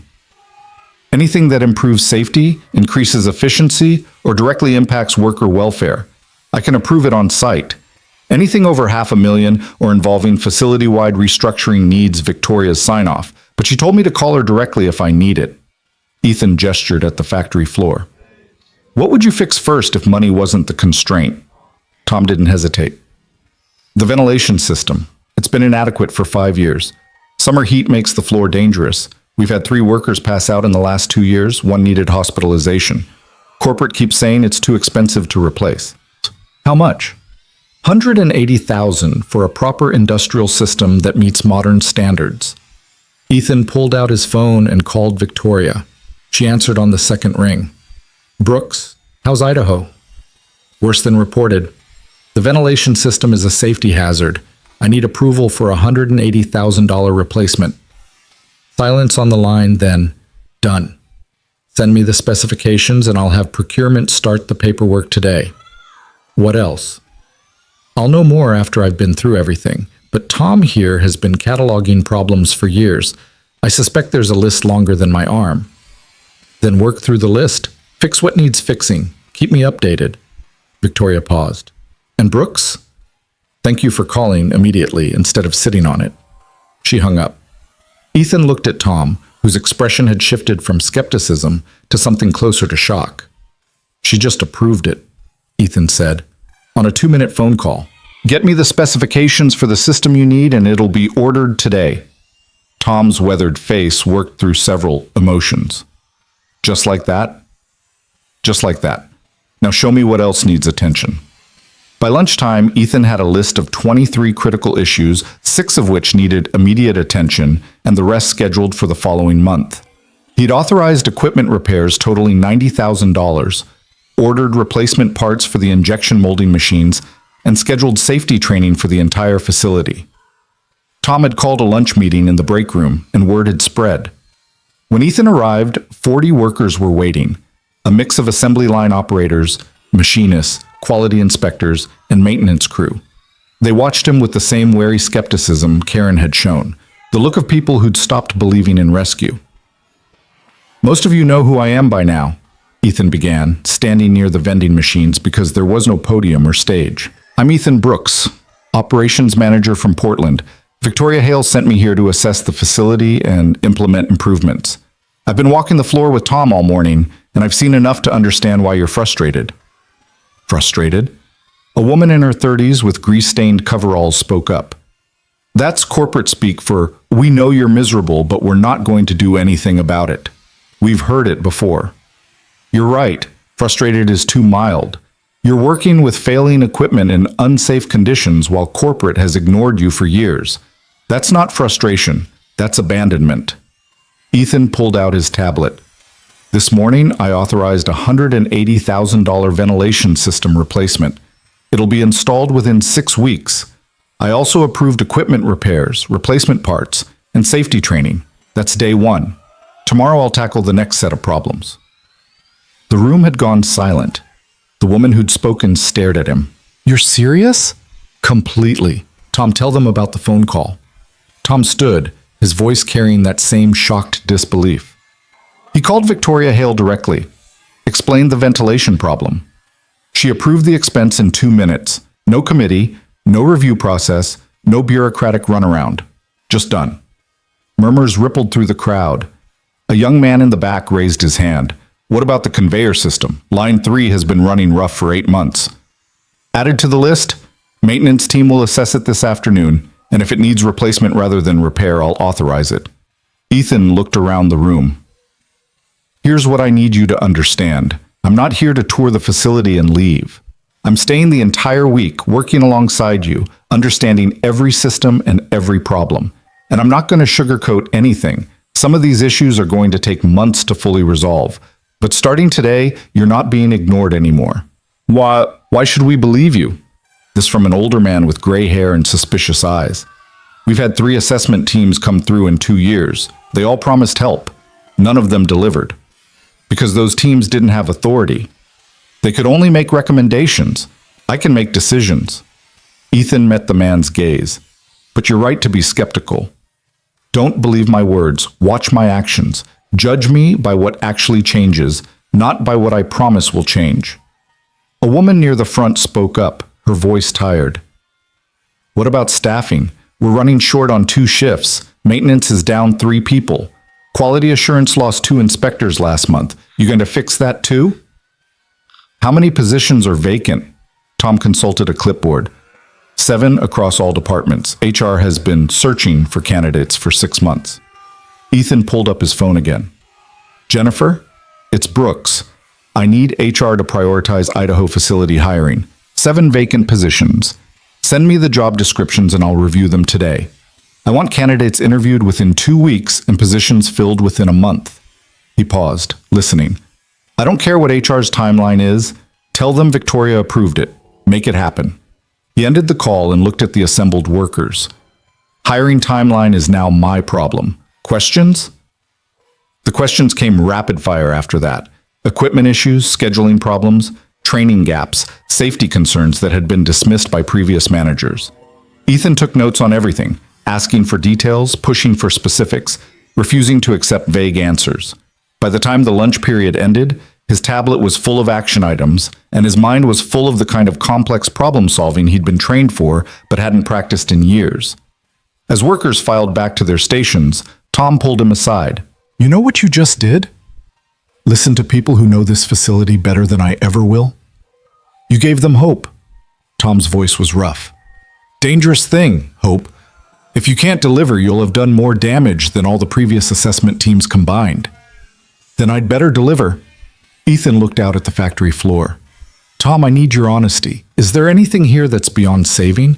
Anything I should know about that's being hidden? Tom hesitated, then gestured toward his office, a cramped space with a window overlooking the floor. Once inside, with the door closed, he pulled out a folder from a locked drawer. Shipping manifests from the past 6 months. Take a look at the discrepancies. Ethan opened the folder and immediately understood why Tom had locked it away. The manifest showed consistent variances, products shipped that didn't match production records, delivery confirmations for orders that should have exceeded the facility's capacity, inventory numbers that didn't reconcile with actual stock. Someone's been falsifying records, Ethan said quietly. Not someone, multiple someones with cooperation from management. Tom's expression was grim. The previous facility manager, David Carlson, had an understanding with several of our distributors. They'd report higher production numbers than we actually achieved, making the facility look better on paper while skimming the difference. When he retired, his assistant manager took over the scheme. Who's the assistant manager? Guy named Derek Walsh. He's been here 15 years, thinks he runs the place. When corporate didn't promote him to facility manager after Carlson left, he got bitter. Decided if they wouldn't recognize his value officially, he'd extract it unofficially. Ethan felt cold anger settling in his gut. He's been stealing from the company while workers deal with failing equipment and safety hazards. Him and at least 2 others on the management team. I've suspected it for a year but couldn't prove it without access to the full distribution network data. And I sure as hell wasn't going to report it to corporate without proof. Last thing I need is Walsh finding out I'm the one who talked. Does anyone else know about this? Karen suspects. Maybe a couple of the older workers who've been here long enough to notice the patterns. But everyone's scared of Walsh. He's got connections in town, friends in the county government. Cross him, and you might find yourself out of a job with no prospects in a town this small. Ethan photographed every page in the folder with his phone. I need the distribution network data. Can you get me access? Walsh controls those systems. He's the only one with admin privileges. Not anymore. Ethan called Victoria again, explained the situation in careful terms, and within 20 minutes had full network access to every system in the facility. By mid-afternoon, he'd traced the fraud through 6 months of manifests, identifying approximately $300,000 in stolen inventory. The evidence was clear, the pattern undeniable. Derek Walsh had been running a sophisticated theft operation, using his position to falsify records while workers struggled with equipment that desperately needed the money being siphoned away. At 4 o'clock, Ethan called Walsh to the supervisor's office. The man who arrived was in his late 40s, well-dressed by factory standards, carrying himself with the confidence of someone who'd gotten away with something for a long time. Brooks, right? Heard you've been causing quite a stir today. Walsh's smile was friendly, but his eyes were calculating. Authorizing all kinds of spending. Hope you know what you're doing. Corporate doesn't like surprises. Sit down, Derek. Ethan waited until Walsh was seated, then placed printed copies of the falsified manifests on the desk. I've spent the afternoon reviewing distribution records. Found some interesting discrepancies. Walsh's expression didn't change, but something shifted behind his eyes. Discrepancies happen. Clerical errors, system glitches. Nothing unusual. These aren't clerical errors. These are systematic falsifications designed to hide inventory theft. $300,000 over 6 months. Probably more if I go back further. Ethan pushed the papers closer. The pattern is clear. You've been reporting production numbers that don't match actual output, then pocketing the difference through your distributor contacts. That's a serious accusation. Walsh's voice had gone hard. You better have proof, because making claims like that without evidence is slander. I have 6 months of manifests, distribution confirmations, production logs, and inventory records. All of it showing the same pattern. All of it pointing directly at you. Ethan pulled up his tablet. I've already sent copies to Victoria Hale and our legal department. You're done here, Derek. The only question is whether you walk out quietly or in handcuffs. Walsh stood slowly, his friendly mask cracking. You have no idea what you're doing. I've been here 15 years. I have friends, people who matter in this town. You're some Portland outsider who's been here half a day, and you think you can just... I think I can stop theft. I think I can protect workers who've been suffering while you lined your pockets. And I think you're going to leave this facility immediately before I call the sheriff. Ethan stood as well, meeting Walsh's anger with steady calm. Security is already at your desk, packing your personal items. Your access codes have been revoked. You're escorted off the property today. Victoria will never back this. She doesn't know how things work here. How... Ethan's phone rang. He put it on speaker. Victoria? Mr. Brooks, I've reviewed the evidence you sent. It's damning. Derek Walsh is terminated effective immediately. I'm having our legal team contact local law enforcement to pursue criminal charges. Victoria's voice was ice. Mr. Walsh, if you're listening, Hale Industries will recover every dollar you stole plus damages. I suggest you hire a good attorney. The call ended. Walsh stared at the phone, then at Ethan, his face cycling through rage and fear. You're making a mistake. This facility runs because of relationships I've built. Without me, without you, this facility gets honest management and equipment that actually works. Tom Hendricks appeared in the doorway with 2 security guards. Derek, let's make this easy. Your stuff is boxed. These gentlemen will walk you out. Walsh left, still protesting, still threatening. His voice echoed down the hallway until it faded into nothing. Tom closed the door and leaned against it. Jesus, you've been here 8 hours. Sometimes 8 hours is all it takes to identify a cancer. Ethan felt the adrenaline starting to fade, leaving exhaustion behind. Who's next in the management chain? That would be Susan Ortiz, production coordinator. She's solid. Been trying to keep things running despite Walsh's interference. If anyone can step up temporarily, it's her. Get her in here. And Tom? Thank you for trusting me with this. I know it wasn't easy. Easier than watching this place die while someone steals from it. Tom opened the door. For what it's worth, you just became either the most popular or most hated person in this facility. Possibly both. Word spread quickly. By the time Susan Ortiz arrived, a woman in her early 40s with sharp eyes and no-nonsense efficiency, workers were gathering in clusters, talking in hushed tones. Ethan could see the reactions dividing clearly. Relief from those who'd suffered under Walsh's management, uncertainty from those who'd benefited from looking the other way, and calculation from the 2 other managers Tom had suspected of involvement. Ethan spent an hour with Susan, reviewing the facility's actual production capacity and creating realistic targets. Then he called an all-hands meeting for the next morning, knowing he needed to address what had happened before rumors turned toxic. He worked until 9 p.m., going through personnel files, identifying everyone who'd reported to Walsh, flagging concerns for further investigation. When he finally returned to his hotel, a modest chain property that was the only option in town, his phone was full of messages. 3 from Victoria, approving additional expenditures and expressing satisfaction with his handling of Walsh. 2 from Jennifer, coordinating logistics for the equipment orders. 1 from Patricia back in Portland, grudgingly acknowledging that his instincts had been correct. And 1 from Maya, sent through Mrs. Chen's phone. Miss you, Daddy. Mrs. Chen made cookies. Save Idaho. Ethan smiled despite his exhaustion and called her. She answered breathlessly, clearly having run to grab the phone. Daddy, Mrs. Chen said you're fixing a factory. I'm trying, baby. It's complicated work. Are the people there nice? Ethan thought about Tom's cautious trust, Susan's competent professionalism, Walsh's betrayal, the workers' wary hope. Some of them are. Some of them need to learn to be. But we're making progress. I told my class about you today, about how you save people and fix things. My teacher said you sound very brave. Your teacher is very kind, but I'm not brave, Maya. I'm just doing what needs doing. That's what brave means, Daddy, doing things even when they're hard. Maya's voice was matter-of-fact, the simple wisdom of children who hadn't yet learned to doubt. I'm proud of you. After they hung up, Ethan sat in his generic hotel room and felt the weight of responsibility settle deeper. He'd fired a man today, exposed corruption, authorized hundreds of thousands in repairs, and given 230 people reason to hope things might actually improve. Any one of those actions could backfire. The consequences could cascade in ways he couldn't predict. But Maya was proud of him, and Victoria trusted him.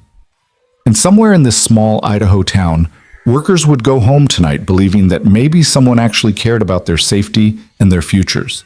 That had to be worth the risk. Friday morning's all-hands meeting filled the cafeteria beyond capacity. Workers stood along the walls, sat on tables, crowded the doorway. Ethan stood at the front with Tom and Susan flanking him, facing a sea of faces that ranged from hopeful to hostile. Most of you know what happened yesterday, Ethan began. Derek Walsh was terminated for theft and fraud. Evidence has been turned over to law enforcement. 2 other managers are under investigation and have been placed on administrative leave pending the outcome. I want to be clear, this isn't a witch hunt, but it is accountability. People who steal from this company while you work with failing equipment aren't going to be protected. What about the rest of us? A man in the back called out. Walsh had friends. Some of us might have looked the other way on things. Are we all going to lose our jobs? If you stole, yes. If you actively participated in fraud, yes. If you simply worked here while Walsh ran his operation, no. I'm not interested in punishing people for not being whistleblowers. Ethan scanned the crowd. But going forward, the culture changes. If you see safety violations, you report them. If you see theft or fraud, you report it. If you see anything that puts workers at risk or hurts this facility, you speak up. That's not optional. Easy to say from Portland, someone muttered. I'm not from Portland originally. I'm from a town smaller than this one, where the factory closing meant everyone I knew lost their jobs. My father worked 30 years on a manufacturing floor before the company decided it was cheaper to move production overseas. I watched what that did to him, to our family, to our community. Ethan's voice carried the weight of old pain. So when I say I understand what this facility means to you, I'm not making corporate speeches. I'm telling you I've lived it. The room shifted. People who'd been skeptical leaned forward. The hostility in some faces softened to attention. Susan Ortiz is now acting facility manager. Tom Hendricks continues as supervisor. Together, they're going to help me rebuild this place into what it should have been all along. That means honest reporting, safe working conditions, and management that actually cares whether you make it home in one piece. Ethan pulled up his tablet. The ventilation system is ordered. Conveyor repairs start Monday. New safety equipment arrives next week. We're hiring for 7 vacant positions, and I'll be personally reviewing candidates to make sure we get people who fit this facility's needs, not just whoever corporate thinks is convenient. How long are you staying? A woman near the front asked. Through next Friday. After that, I'll be back monthly to ensure progress continues. But I'm not going to micromanage from Portland. Susan and Tom know this facility better than I ever will. My job is to give them resources and authority. Their job is to run this place correctly.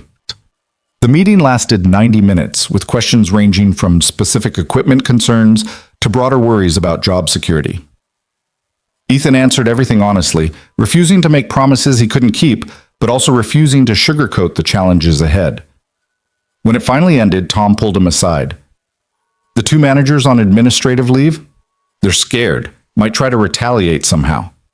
Let them try. Everything I've done is documented and approved. If they want to make noise, they'll just draw more attention to their own problems. But Tom's warning proved prophetic. That afternoon, Ethan received a call from someone identifying himself as Councilman Robert Morrison, his voice carrying the smooth authority of small-town politics. Mr. Brooks, I understand you've made some dramatic changes at the Hale facility. Derek Walsh is a friend of mine, and frankly, I'm concerned about the way he was treated. Firing a respected member of our community without proper process seems hasty. Mr. Walsh was terminated for documented theft and fraud.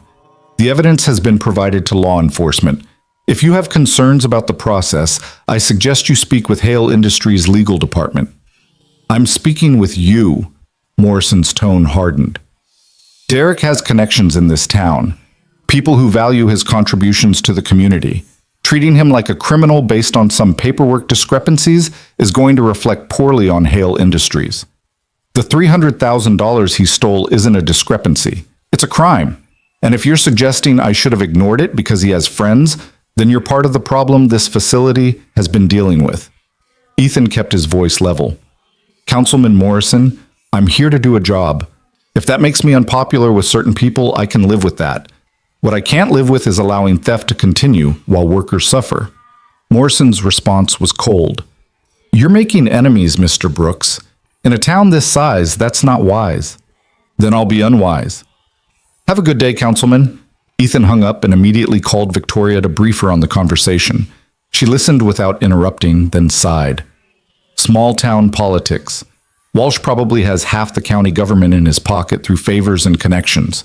They're going to push back. Should I be worried? About them? No. About the facility workers feeling pressured by community members to defend Walsh? Maybe. Watch for that. Victoria paused. Brooks, you're doing exactly what I sent you to do. Don't let threats, subtle or otherwise, change your approach. Hale Industries has resources to fight whatever Morrison and his friends try to throw at us. The weekend brought unexpected complications. Several workers called in sick on Saturday. A shift that should have had full staffing was suddenly short. Tom suspected pressure from Walsh's supporters, but couldn't prove it. Ethan spent Saturday on the factory floor himself, working alongside the reduced crew, learning their jobs firsthand. By Sunday, the atmosphere had shifted again. Word had spread about the new guy from corporate who'd spent an entire shift running machinery and hadn't complained once about the work. When Monday arrived, staffing was back to normal, and something new had appeared in workers' expressions when they looked at him: respect. The week progressed in a blur of 14-hour days. Equipment repairs continued. The new ventilation system's installation was scheduled. Job candidates were interviewed via video call, with Ethan insisting on speaking with each personally. Problems that had festered for years were cataloged, prioritized, and addressed one by one. But beneath the progress, Ethan felt the undercurrent of resistance. The two managers on administrative leave hadn't returned, but their allies remained, people who'd benefited from the old system and resented the changes. Small acts of sabotage began appearing. Tools went missing. Maintenance schedules got accidentally deleted. Equipment that had been repaired suddenly developed new problems. Tom confirmed it on Thursday night as they reviewed the week's incidents. Someone's trying to make you look bad. Make it seem like your changes are causing more problems than they're solving. Then we document everything and keep moving forward. Ethan pulled up the security camera footage that had been one of his first installation orders. And we start catching whoever's responsible. The footage revealed one of Walsh's former associates deliberately damaging a conveyor belt motor that had just been repaired. Ethan had him escorted off the property Friday morning with the same efficiency Walsh had received. By Friday afternoon, as Ethan prepared to return to Portland, the facility felt different, not perfect, far from it. Problems remained that would take months to fully resolve. But the trajectory had changed. Workers moved with more purpose. Safety violations were being reported. Equipment that had been neglected was receiving attention. Susan walked him to his rental car, her expression thoughtful. You know what you did here?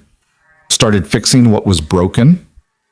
You gave us permission to expect better, to believe this place matters. She extended her hand. Thank you for not treating us like we were disposable. You never were disposable. Someone just forgot to tell you that. Ethan shook her hand. I'll be back in 3 weeks. Keep the progress going. Call me if you need anything, and I mean anything. You have my direct number. The drive to the airport took him past downtown, a collection of storefronts that had seen better decades, a diner that probably served as the town's social center, a high school that fed its graduates directly into factory jobs or military service. This was the America that people forgot existed when they talked about economic progress and corporate success. These were the communities that bore the cost when efficiency meant cutting corners and maximizing profit meant minimizing care. Ethan's flight back to Portland gave him time to write his report, not the sanitized corporate version that made everything sound manageable, but the honest assessment Victoria had asked for.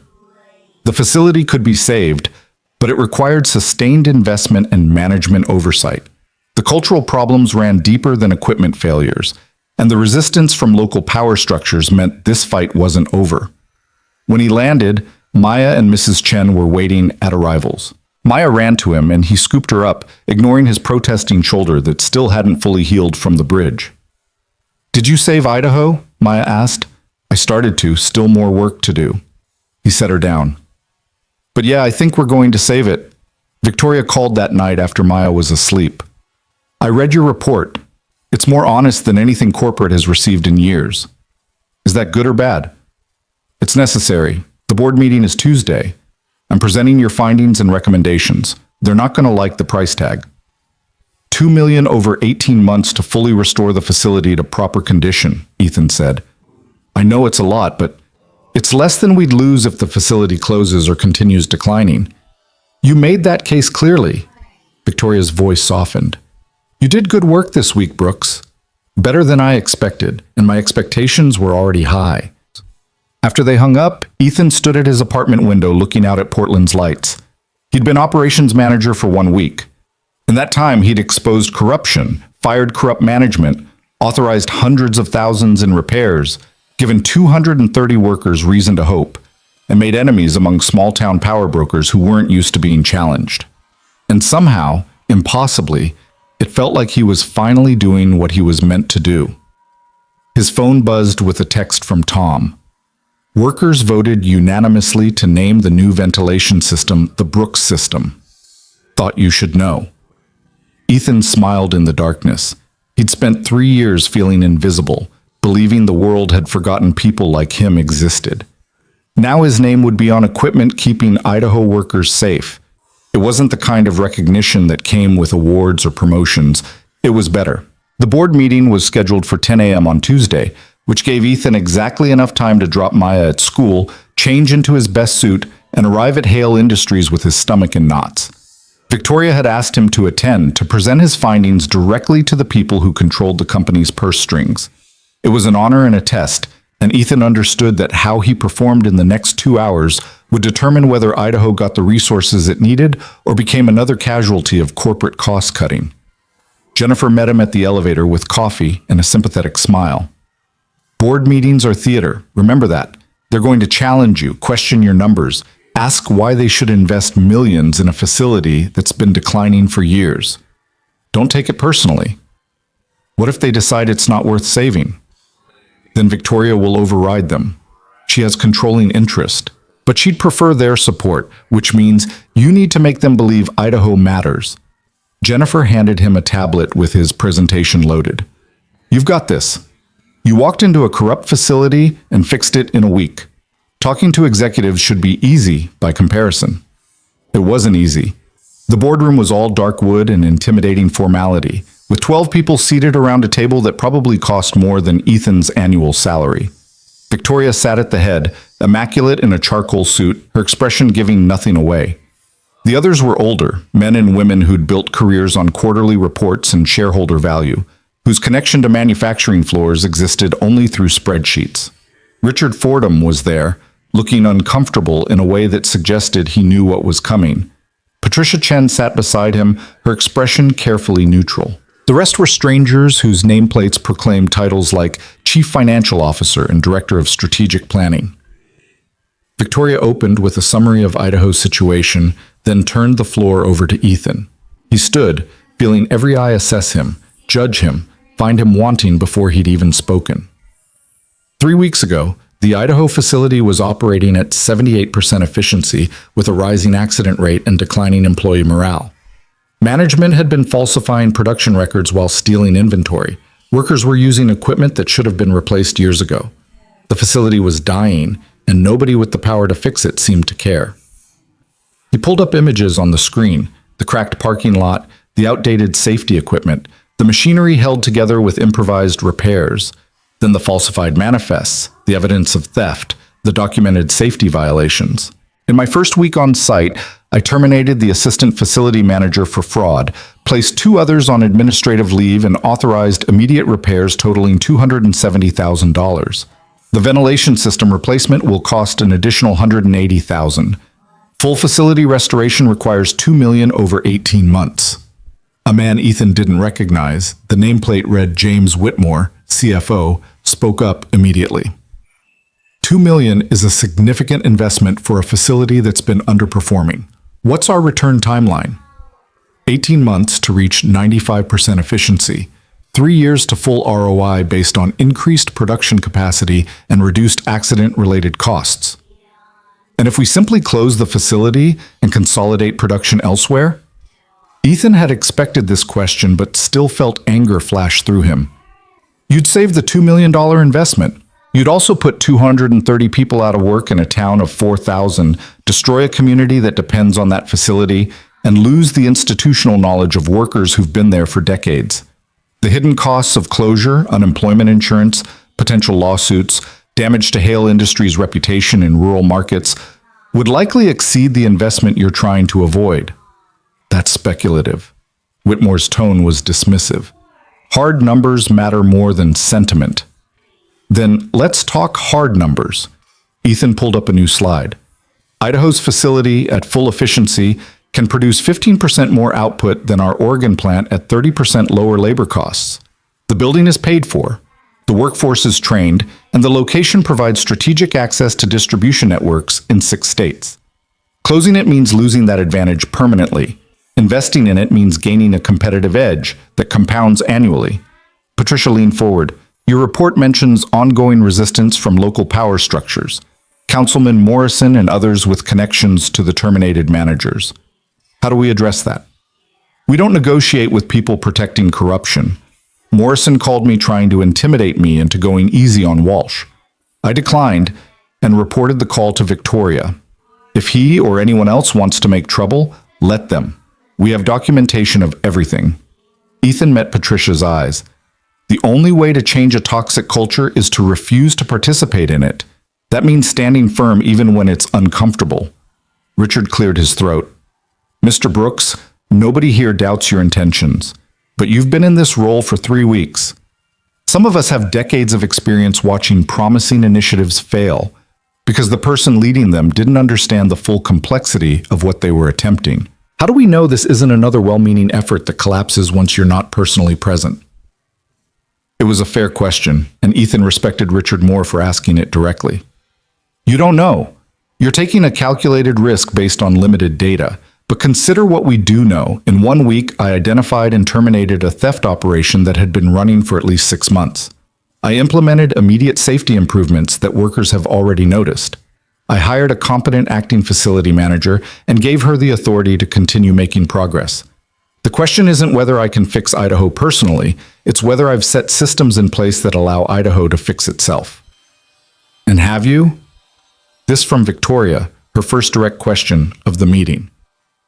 I believe so, yes.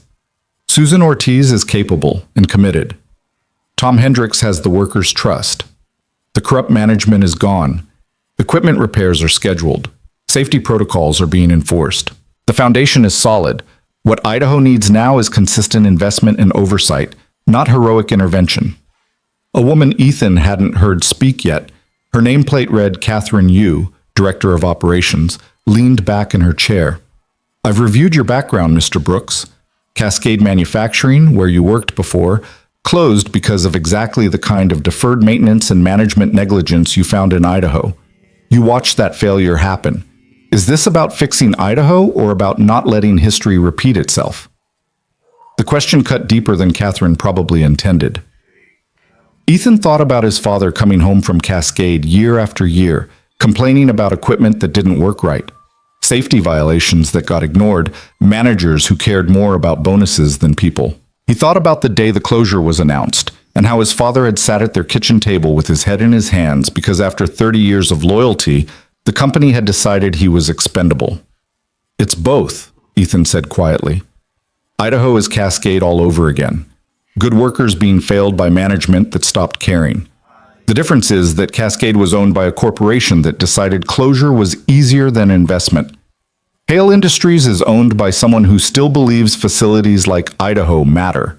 So yes, this is personal, but that doesn't make it wrong. Silence settled over the room. Catherine nodded slowly, something like approval in her expression. Whitmore wasn't satisfied. Personal investment doesn't guarantee success. It often leads to throwing good money after bad because someone can't admit a situation is unsalvageable. You're right. Ethan pulled up his final slide, a comparison of Idaho's metrics against 3 other Hale facilities. But the data supports investment. Idaho's decline is recent and reversible. Equipment failures are fixable. Workforce capability is proven.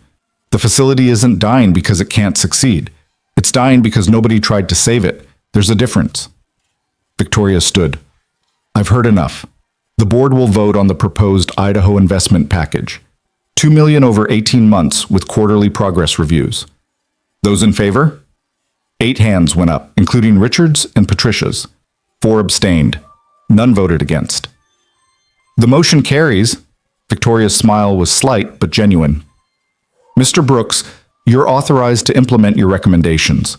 Quarterly reviews begin in 3 months. Don't make me regret this.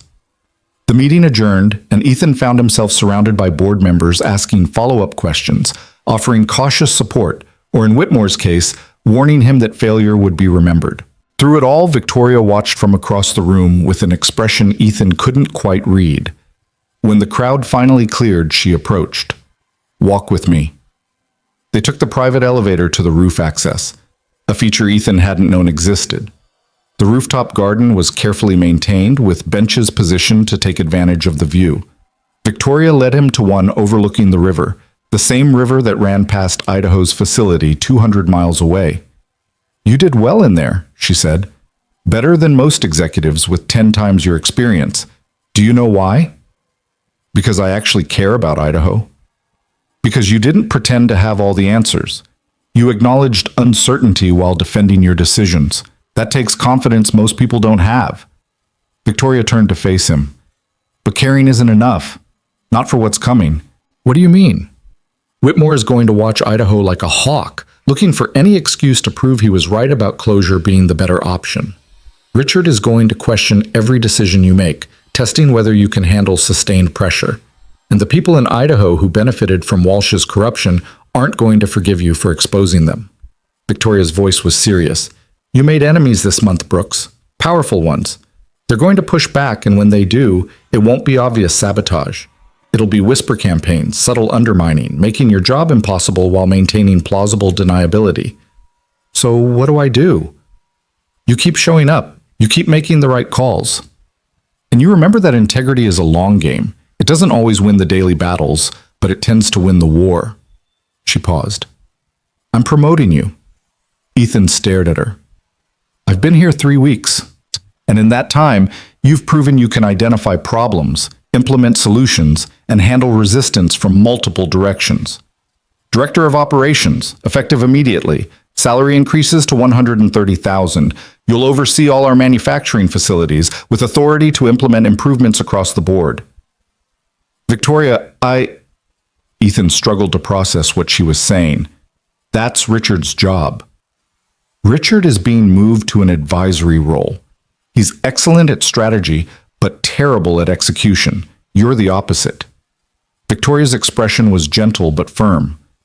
This isn't charity. This is recognition that you have skills we need, but it also means Idaho is now one of 6 facilities you're responsible for. Think you can handle it? Ethan thought about Maya, about the promise he'd made to give her a stable life, about the workers in Idaho who were counting on him to follow through, about his father who'd spent 30 years in a facility that eventually threw him away, about the choice he'd made on a bridge in the rain because someone needed help and he couldn't walk past. "Yes," he said, "I can handle it." "Good. Jennifer will arrange the paperwork. You start the new role next Monday." Victoria stood. "One more thing.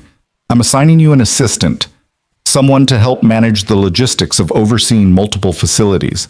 Her name is Lisa Tran. She's brilliant, and she'll keep you organized when things get chaotic." The promotion became public that afternoon, and the reactions were exactly what Ethan expected. Jennifer congratulated him warmly. Patricia sent a careful email acknowledging his success. Richard requested a meeting that was scheduled for Thursday, and the anonymous complaints started immediately. The first came through HR, a claim that Ethan had shown favoritism in Idaho hiring decisions, selecting candidates based on personal preference rather than qualifications. Jennifer flagged it as likely false but requiring investigation. The second accused him of financial impropriety, suggesting he'd authorized unnecessary repairs to inflate his perceived impact. This one went directly to Whitmore, who forwarded it to Victoria with a note requesting a full audit. The third was a letter to the local newspaper in Idaho, signed by concerned community members, claiming that Ethan had destroyed good people's reputations based on flimsy evidence and corporate bias against small-town values. Victoria called him into her office Wednesday morning with printouts of all three.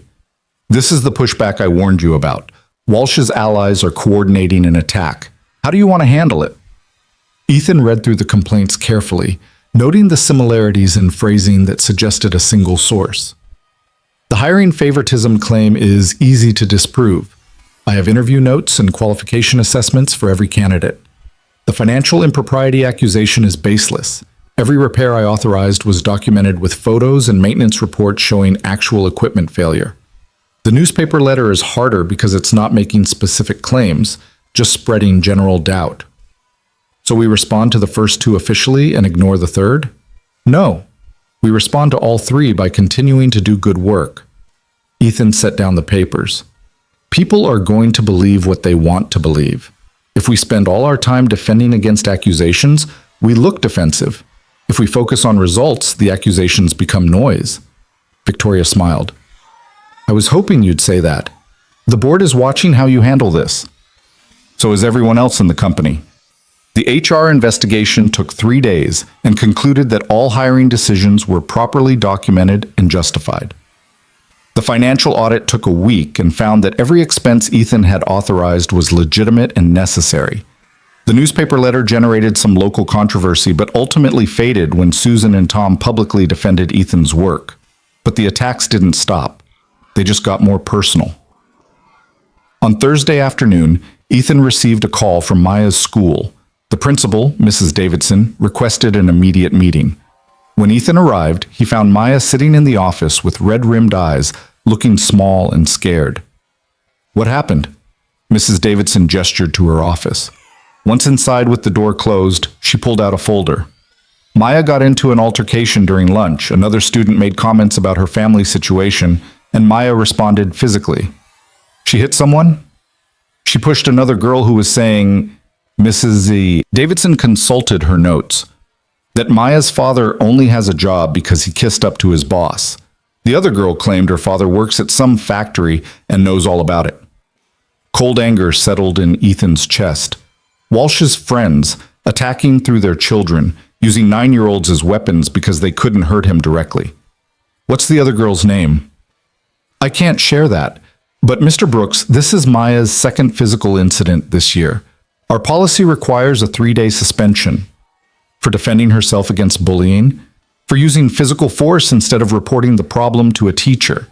Mrs. Davidson's tone was sympathetic but firm. "I understand Maya was provoked, but we can't make exceptions, even when the circumstances are understandable." Ethan looked through the office window at Maya, who was crying silently now.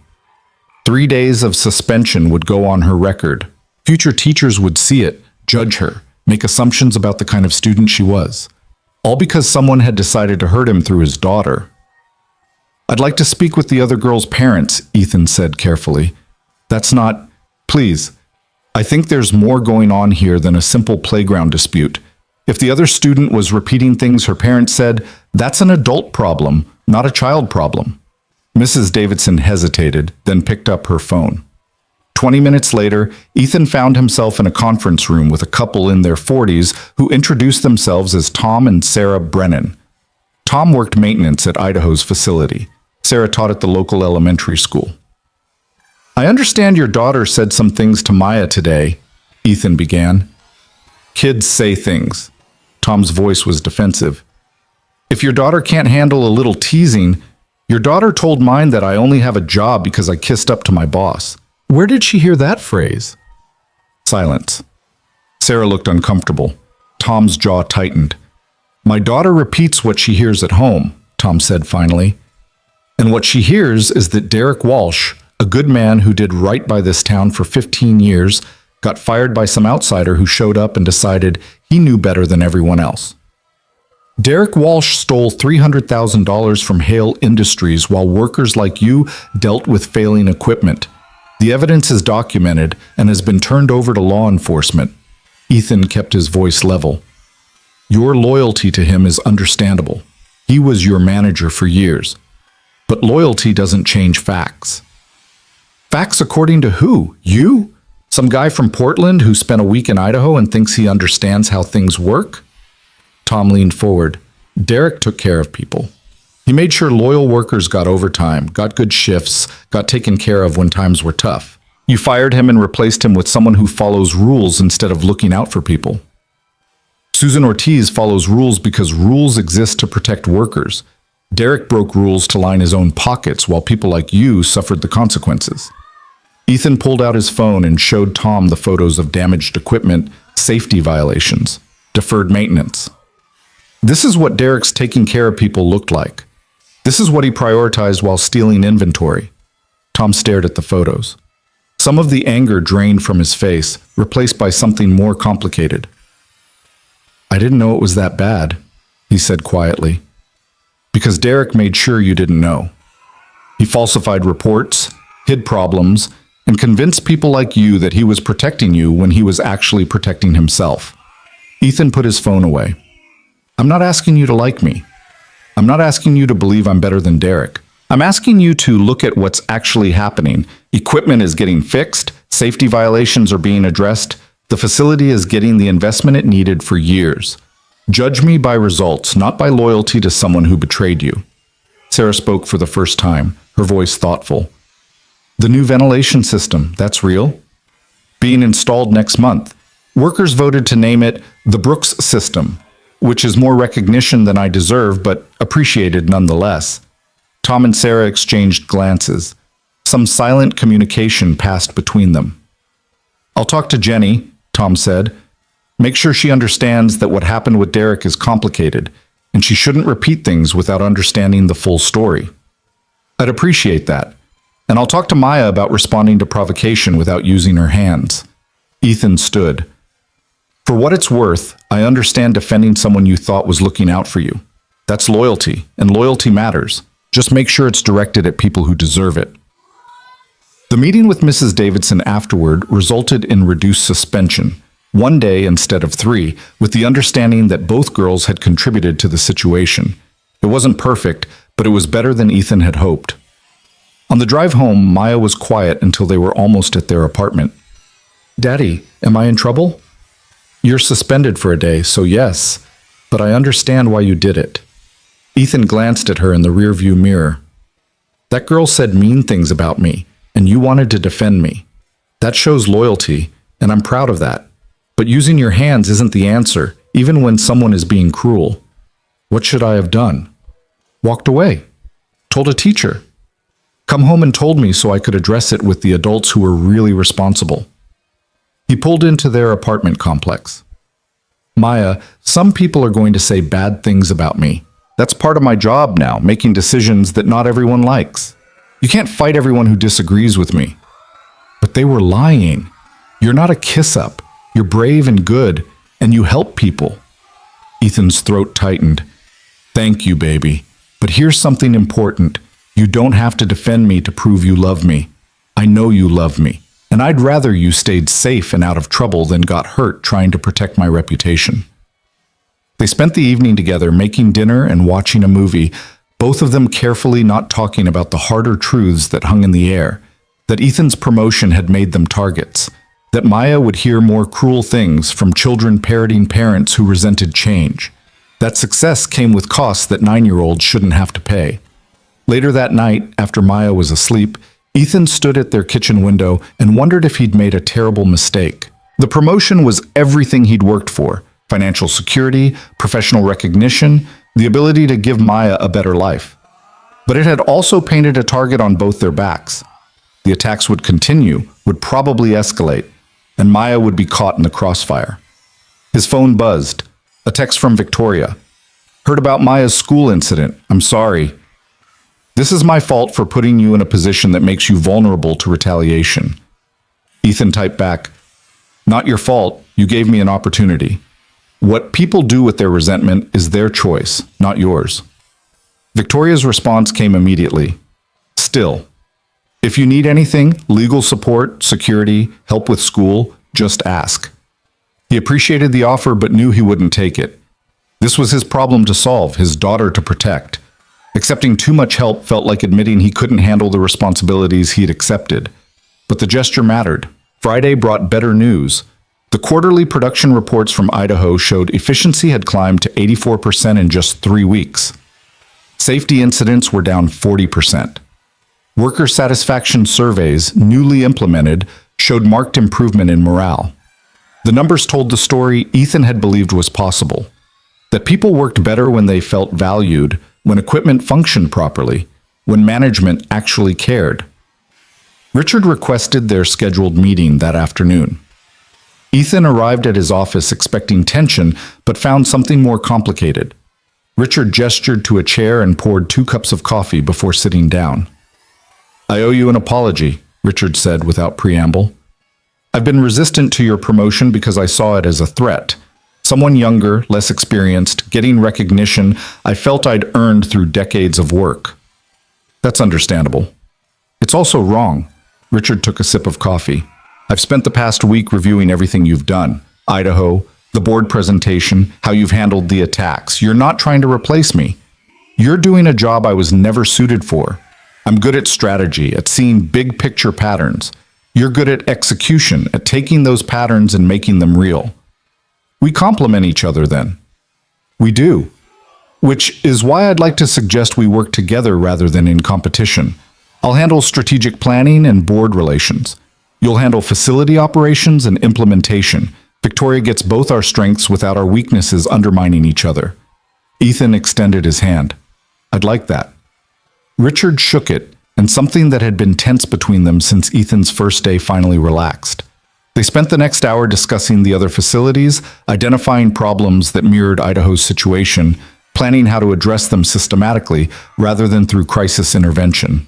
When Ethan finally left Richard's office, Lisa Tran was waiting, a woman in her late 20s with efficient energy and a tablet already loaded with his schedule for the following week.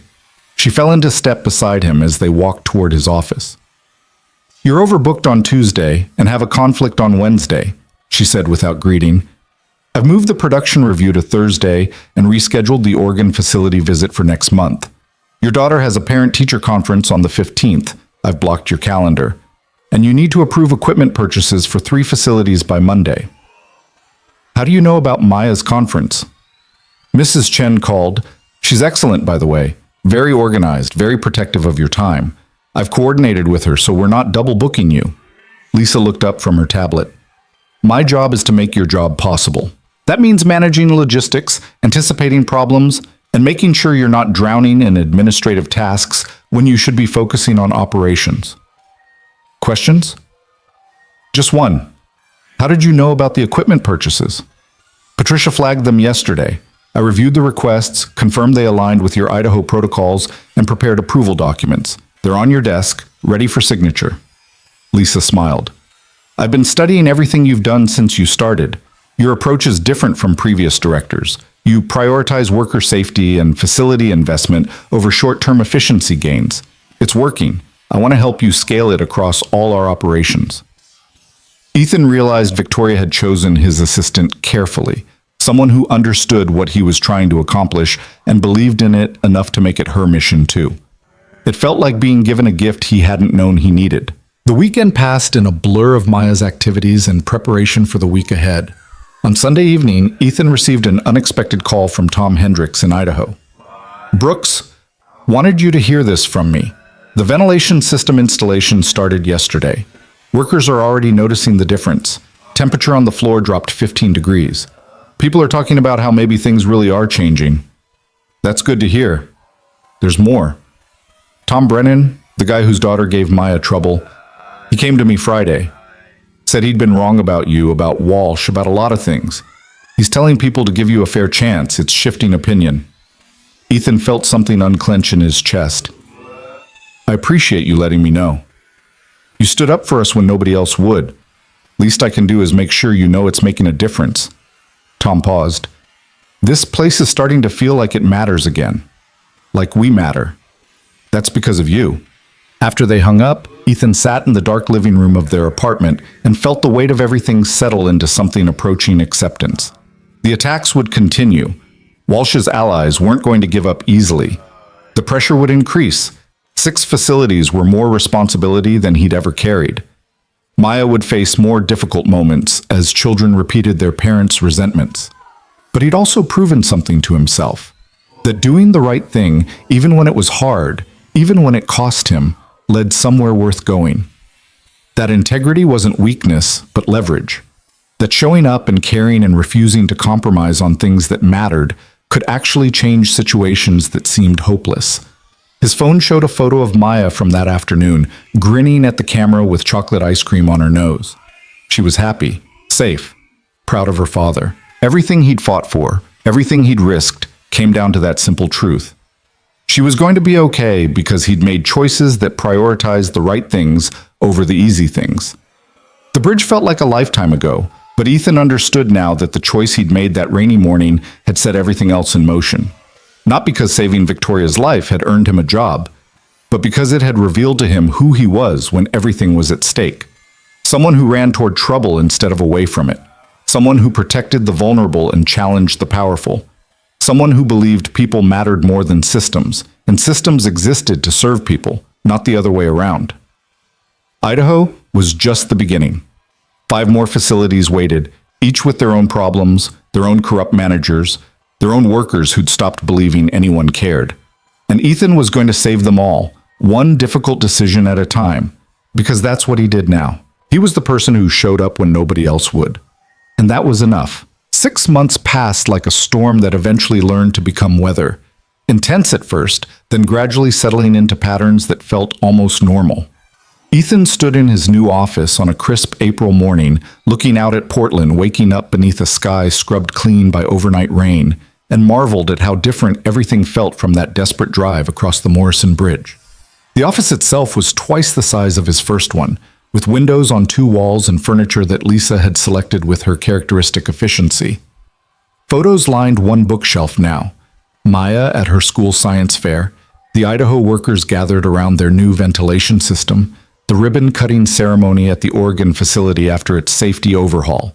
Each image represented a battle won, a problem solved, a group of people who'd stopped being invisible. "You're here early." Victoria appeared in his doorway with 2 coffee cups, handing him one before settling into the chair across from his desk. "Couldn't sleep?" "Maya had a nightmare. Took an hour to calm her down." Ethan sipped the coffee, grateful for the warmth. "She's been having them more frequently. School counselor thinks it's delayed stress from everything that happened last fall." "The bullying incident?" "That and watching me work 80-hour weeks trying to fix 6 facilities simultaneously while people actively tried to make me fail." Ethan set down his cup. "She's 9. She shouldn't have to worry about whether her father's job is secure or whether other kids are going to repeat their parents' resentments." Victoria was quiet for a moment, her expression thoughtful. "I've been meaning to talk to you about that, about balance and sustainability. You've accomplished more in 6 months than most directors achieve in years, but you're burning out. I can see it." "I'm fine." "You're not fine. You're exhausted. You've lost weight. Lisa tells me you're in the office before 6 most mornings and rarely leave before 8 at night. That's not sustainable, Brooks. Not for you, and definitely not for Maya. Ethan wanted to argue, but recognized the truth in Victoria's words. The past 6 months had been a controlled drowning, constant travel between facilities, endless meetings, fighting resistance from entrenched managers who resented change, dealing with sabotage that ranged from subtle to blatant. He'd fixed Idaho, overhauled Oregon, cleaned up corruption in Nevada, and was halfway through similar transformations in Arizona, Utah, and Montana. Each facility had been its own war, complete with casualties and hard-won victories. The results were undeniable. Across all 6 facilities, efficiency had increased an average of 18%. Safety incidents were down 43%. Worker satisfaction scores had climbed from abysmal to respectable. 3 corrupt managers had been terminated, 2 had resigned before they could be fired, and 1 was currently facing criminal charges. Hale Industries was saving money, producing more, and actually treating workers like human beings instead of replaceable components. But the cost had been brutal. Ethan's personal life had shrunk to nearly nothing, work and Maya, with barely any space for anything else. He'd missed 2 of her school events because of facility emergencies. He'd canceled 3 dinners with Mrs. Chen because meetings ran late. He'd gone entire weeks speaking to his daughter only in the mornings before school and the brief hour before her bedtime. "I'll cut back," Ethan said. "Delegate more. Lisa keeps telling me I don't have to personally oversee every implementation." "She's right, but cutting back isn't enough. You need help." Victoria pulled out her tablet. "I'm hiring 2 additional operations directors. They'll each take 3 facilities, reporting to you but handling day-to-day management. You'll maintain oversight and handle the complex problems, but you won't be trying to be 6 places at once. That's a significant expense. It's a necessary investment. I need you for the long term, Brooks. That means making sure you don't collapse from exhaustion before you're 40. Victoria smiled slightly. "Besides, the board is actually happy with you now. Even Whitmore admitted last month that your approach is working. That's practically a declaration of love from him." Ethan couldn't help but laugh. "He told me the Idaho numbers were surprisingly acceptable for preliminary results. I think that's the nicest thing he's ever said to anyone." "It is, and it represents a significant shift. 6 months ago, half the board wanted to close facilities and consolidate. Now they're asking if we should acquire more. You changed the conversation from how do we minimize losses to how do we maximize potential." The weight of that accomplishment settled over Ethan. He'd come to Hale Industries with nothing but desperation and a willingness to work hard. Now he was reshaping how a major corporation thought about its workers and its facilities. It felt impossible and inevitable at the same time. "When do the new directors start?" "Interviews begin next week. I want your input on candidates. You'll be working closely with them, so you need people you trust." Victoria stood. "And Brooks? Take a week off. Actual time off, not working remotely. Take Maya somewhere. Remember that she's the reason you're doing all of this." After Victoria left, Ethan sat alone with his coffee and the morning light and the photos that documented 6 months of impossible work. He pulled out his phone and texted Lisa. "Block my calendar for the 2nd week of May. Full week. No exceptions." Her response came immediately. "Finally, I've been preparing for this. Already have coverage arranged for all facilities." "Where are you going?" Ethan thought about Maya's constant request to see the ocean, about how she'd never been further from Portland than their brief trip to his parents' graves 2 years ago. "Beach? Somewhere quiet? Suggestions?" "Cannon Beach. I'll book you a cottage. You're going to relax if I have to schedule it into your calendar." The morning passed in meetings, production reviews, budget discussions, a video call with Susan in Idaho about expansion plans. The facility there had become Hale Industries' highest performing plant, exceeding targets 3 months running. Other corporations were taking notice. Ethan had fielded 2 recruitment offers in the past month, both promising more money and prestige than he currently had. He'd declined both without serious consideration. This wasn't about money anymore. It was about finishing what he'd started, about proving that corporations could succeed while treating workers with dignity.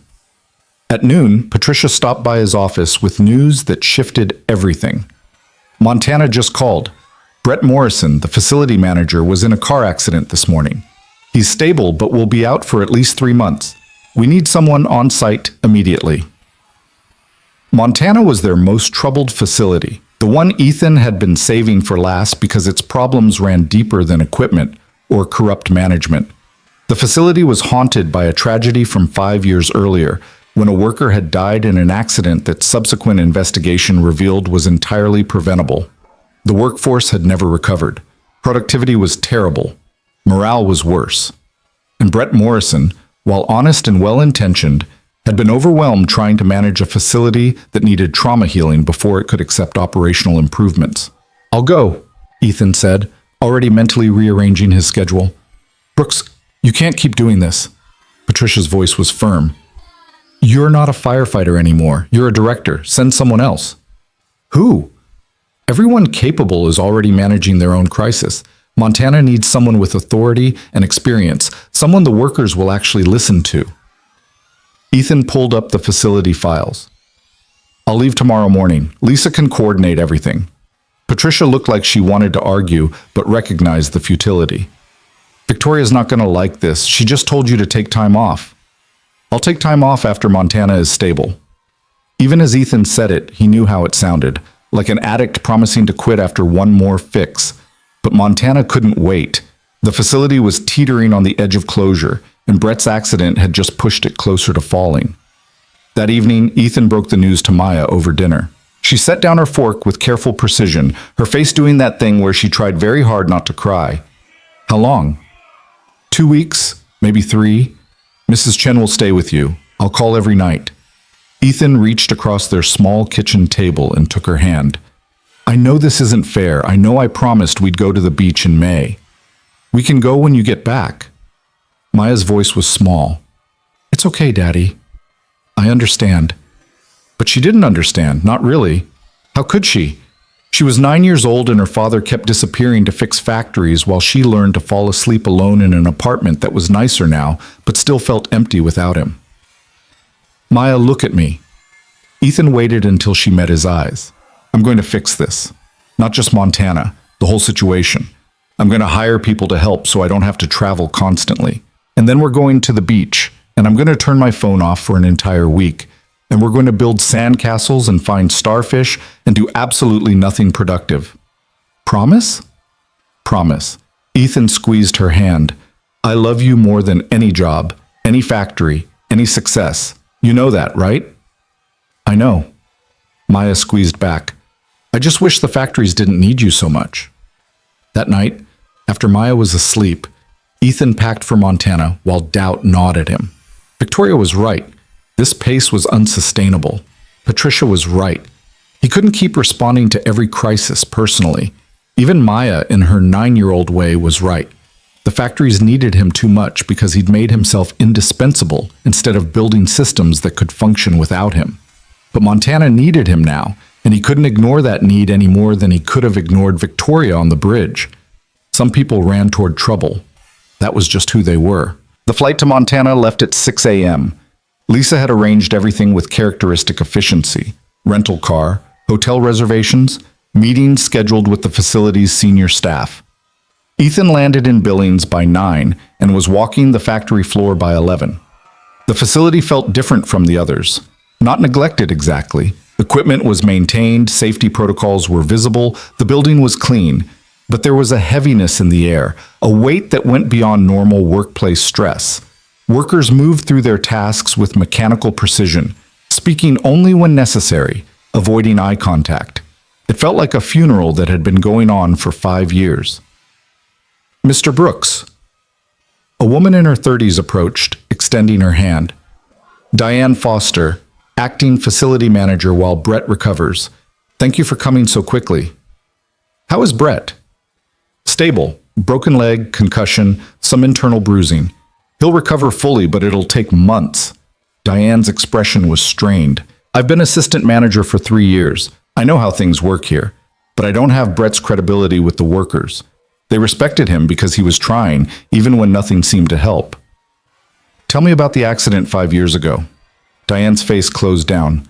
"I wasn't here yet. I only know what I've heard. A worker died when equipment failed. Investigation found negligence. The facility manager at the time resigned. Brett was brought in to clean things up, but the damage was done. We've never recovered. I need to talk to people who were here, who knew the worker who died. Mr. Brooks, I don't think... Diane, this facility isn't failing because of equipment or management. It's failing because nobody ever addressed the trauma. You can't build progress on unhealed wounds. Ethan gestured at the factory floor. Those workers don't trust that their safety matters. They're just going through motions, waiting for the next disaster. Until we fix that, nothing else matters. Diane was quiet for a long moment. Jack Reeves was the victim's supervisor. He still works here, press operator on second shift. If anyone will talk to you, it's him. Ethan spent the day reviewing operations and meeting with staff, but his mind kept returning to the conversation ahead. At 3 p.m., he met Jack Reeves in the break room, a man in his late 50s with gray hair and eyes that had seen too much loss.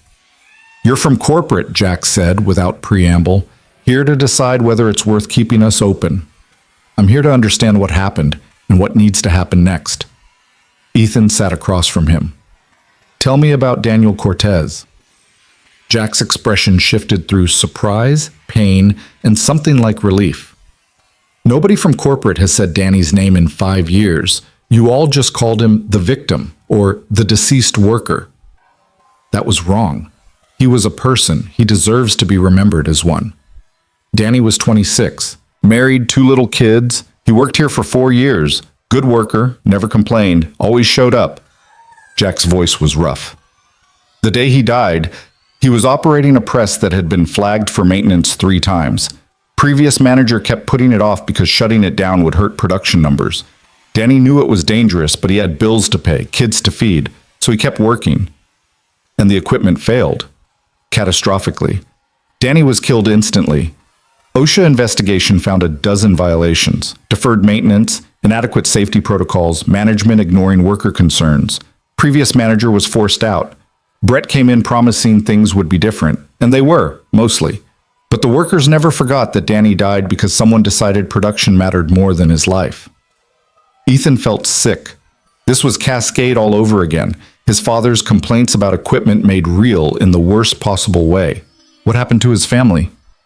Maria, his wife, got a settlement, moved away with the kids. We never heard from her again. Jack looked at Ethan directly. You want to know why this facility can't recover? Because every worker here knows they're expendable. Danny proved it. And until that changes, we're just waiting for the next disaster. What if I told you I could change it? I'd say you're the 5th person from corporate to promise that. None of the others delivered. I'm not asking you to believe me based on promises. I'm asking you to watch what I do and judge accordingly. Ethan pulled out his tablet and showed Jack the photos from Idaho. Before and after, the transformation documented in images that told stories of care and investment.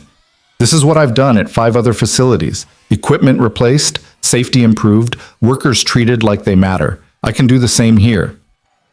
Jack studied the photos for a long time. Why? We're just factory workers. We're disposable to people like you. No, you're not. And anyone who thinks you are doesn't deserve to run facilities where people's lives depend on equipment functioning correctly. Ethan closed his tablet. Jack, I can't bring Danny back. I can't undo what happened, but I can make sure it never happens again. I can create a facility where safety actually comes first, where workers' concerns are heard, where equipment is maintained properly because people matter more than production targets. That's a nice speech. It's not a speech. It's a commitment. And I'm going to prove it by starting tomorrow. Ethan stood. I need you to help me. You have credibility with the workers. They'll believe you when they won't believe me. Help me understand what needs to change, and I'll make it happen. Jack was quiet for a long moment, searching Ethan's face for something. Finally, he nodded. All right, but the first thing you need to do is talk to Maria Cortez. She deserves to know someone finally cares about what happened to Danny. Finding Maria took 2 days of research and phone calls. She'd moved to Helena, working as a medical billing specialist, raising Danny's children, now teenagers, alone. When Ethan called and explained who he was, her initial response was cold. I got the settlement. I signed the papers. I'm not interested in reopening old wounds for corporate PR purposes. This isn't PR. It's an apology that's 5 years overdue. Ethan kept his voice gentle. Your husband died because people made choices that prioritize profit over his safety. Nobody from Hale Industries has ever acknowledged that directly to you. I'd like to change that, if you'll let me.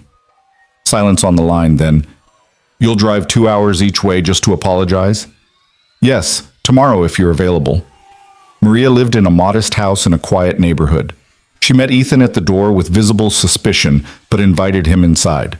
Photos of Danny covered the walls, wedding pictures, children's birthdays, holidays, a life documented in frozen moments that had ended too soon. Thank you for seeing me, Ethan began. I'm still not sure why I agreed. Maria sat across from him, her posture defensive. The settlement was fair, the investigation was thorough. What more is there to say? That we're sorry. That what happened to Danny was preventable and inexcusable. That Hale Industries failed him, failed you, failed your children. Ethan met her eyes. No amount of money changes that, but you deserve to hear someone from the company acknowledge it directly. Maria's expression shifted. In 5 years, nobody has said that. The lawyers talked about liability. The investigators talked about violations. The settlement negotiators talked about compensation. But nobody just said they were sorry that my husband is dead because someone decided quarterly reports mattered more than his life. I'm sorry. On behalf of Hale Industries, on behalf of every person who made choices that led to Danny's death, I'm profoundly sorry. Ethan pulled out a folder. I've spent the past 2 days reviewing the investigation reports, understanding exactly what failed. The facility has made some improvements since Danny died, but not enough. I'm here to change that. Why should I believe you? Ethan showed her the same photos he'd shown Jack, Idaho, Oregon, Nevada, the systematic transformation of facilities that had been failing. Because I've done it before.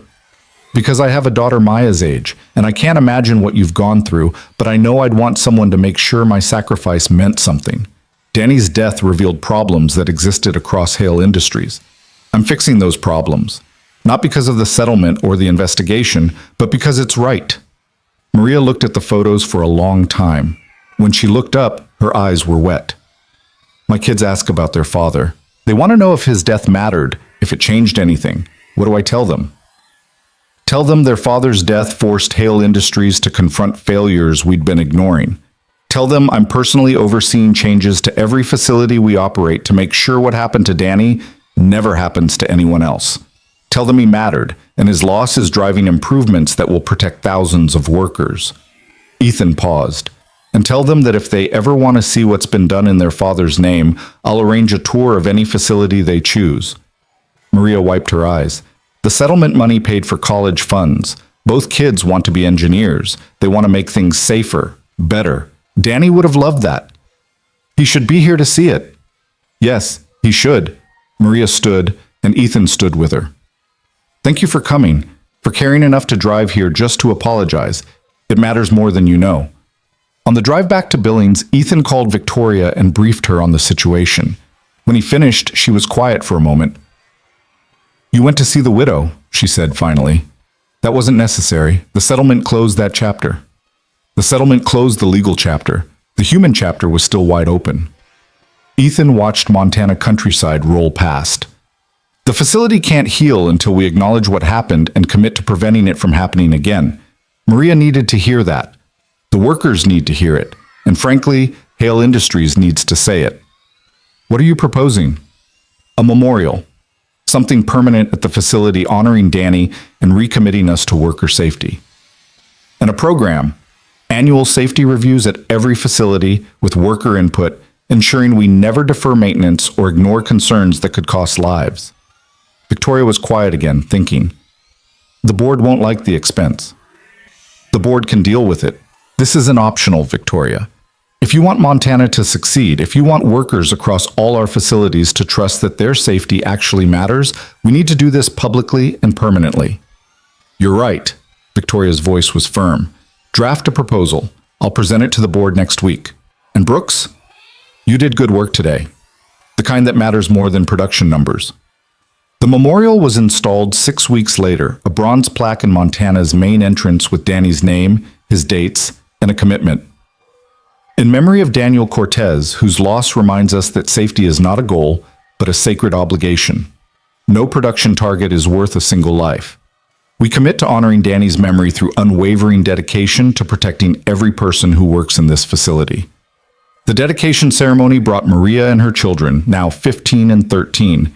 Jack Reeves spoke about Danny's character. Susan flew in from Idaho to represent the other facilities. Workers from all 3 shifts attended, filling the space beyond capacity. Ethan stood at the back, watching Maya hold Mrs. Chen's hand while Maria's son read a statement about his father. The boy's voice was strong, carrying the weight of someone who'd lost too much too young, but was determined to make that loss mean something. When the ceremony ended, workers approached Ethan one by one. Some shook his hand, some thanked him. One older man just nodded and said, "You kept your promise. That's rare." Montana's transformation took 3 months, but the trajectory was clear from the beginning. Efficiency climbed, safety incidents dropped. The heaviness that had haunted the facility began to lift as workers realized their concerns were being heard and addressed. Equipment was upgraded, protocols were strengthened, and slowly, painfully, the facility remembered how to hope. By July, when Ethan finally took that promised week at the beach with Maya, all 6 facilities were exceeding targets. The 2 new operations directors Victoria had hired were competent and committed, taking pressure off Ethan while maintaining the standards he'd established. Richard was handling board relations with renewed energy. Patricia had become an unexpected ally, defending Ethan's approaches when other executives questioned them. The cottage Lisa had booked was perfect. Small, quiet, with a deck overlooking the ocean. Maya spent the first day running between waves, collecting shells, building elaborate sandcastles that the tide would inevitably destroy. Ethan sat on the beach and turned off his phone and remembered what it felt like to simply exist without constantly solving problems. On the 3rd day, Victoria called. Ethan almost didn't answer, but the persistent ringing suggested it was important. "I know you're on vacation," she said, "but I need 5 minutes. Can you talk?" Ethan walked down the beach away from Maya. "What's wrong?" "Nothing's wrong. Actually, something's very right." Victoria's voice carried excitement. "The board met yesterday. They've approved a comprehensive worker safety initiative across the entire corporation, modeled on what you implemented at our facilities. $2.5 million investment, annual safety reviews, worker advocacy committees, everything you've been pushing for, now company-wide policy." Ethan felt something unlock in his chest. They approved it? Unanimously. Even Whitmore voted yes. He actually said, and I quote, "Brooks has proven that treating workers well is sound business strategy, not charity." Coming from him, that's practically a love letter. What about Danny's program? Funded and expanding, every facility will have memorial commitments to workers lost in industrial accidents, with annual reviews ensuring we never forget the cost of negligence. Victoria paused. "You changed this company, Brooks. Fundamentally, the board sees it now." After they hung up, Ethan stood looking out at the Pacific and felt the weight of 6 months' impossible work finally settle into something like peace.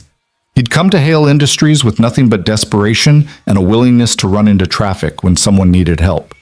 Now he'd transformed how a major corporation thought about its workers, saved facilities that were on the edge of closure, and created systems that would protect thousands of people he'd never meet.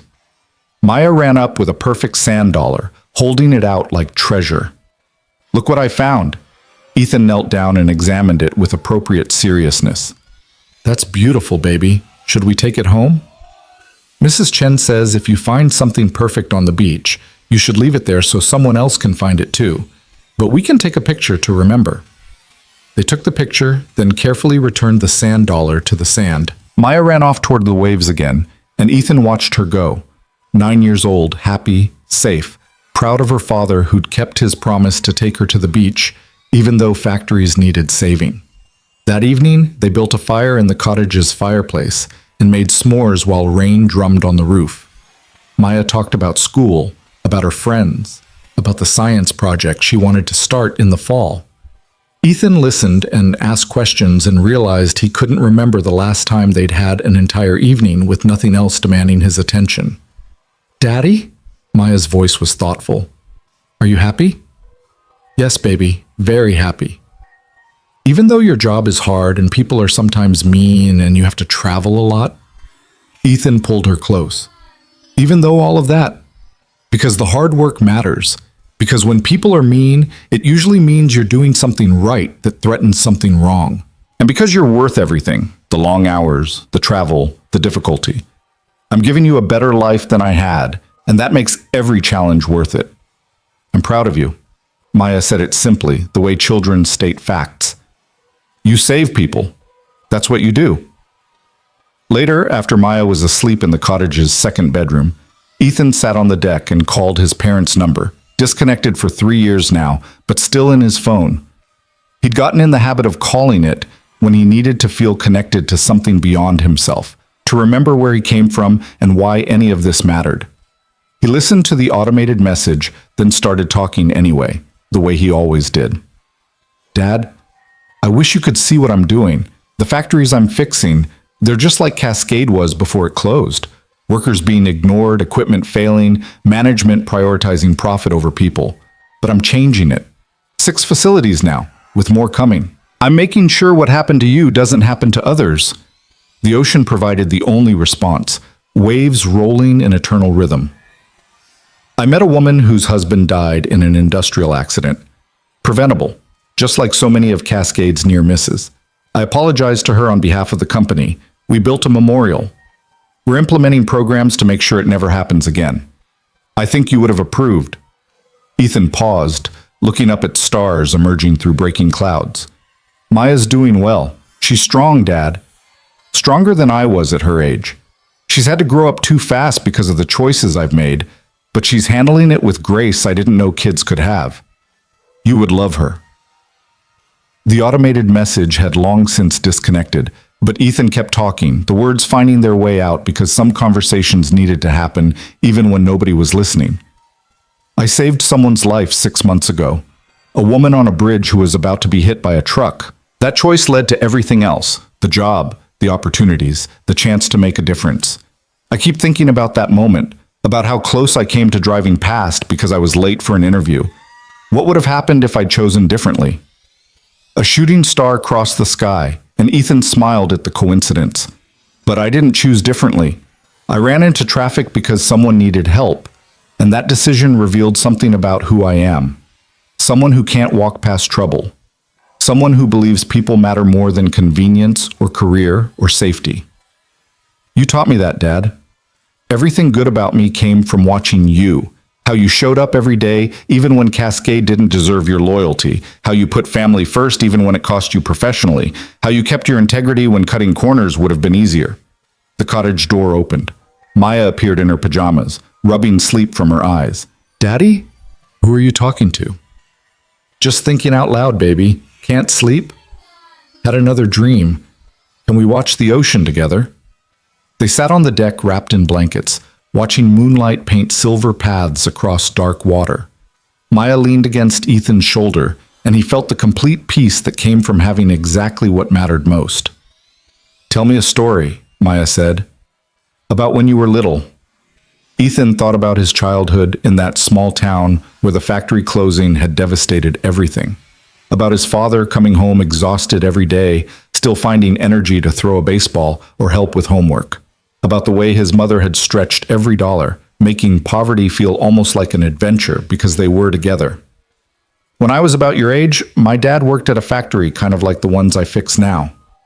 One day, another worker got hurt because equipment wasn't maintained properly. My dad went to management and demanded they fix it. They told him to mind his own business.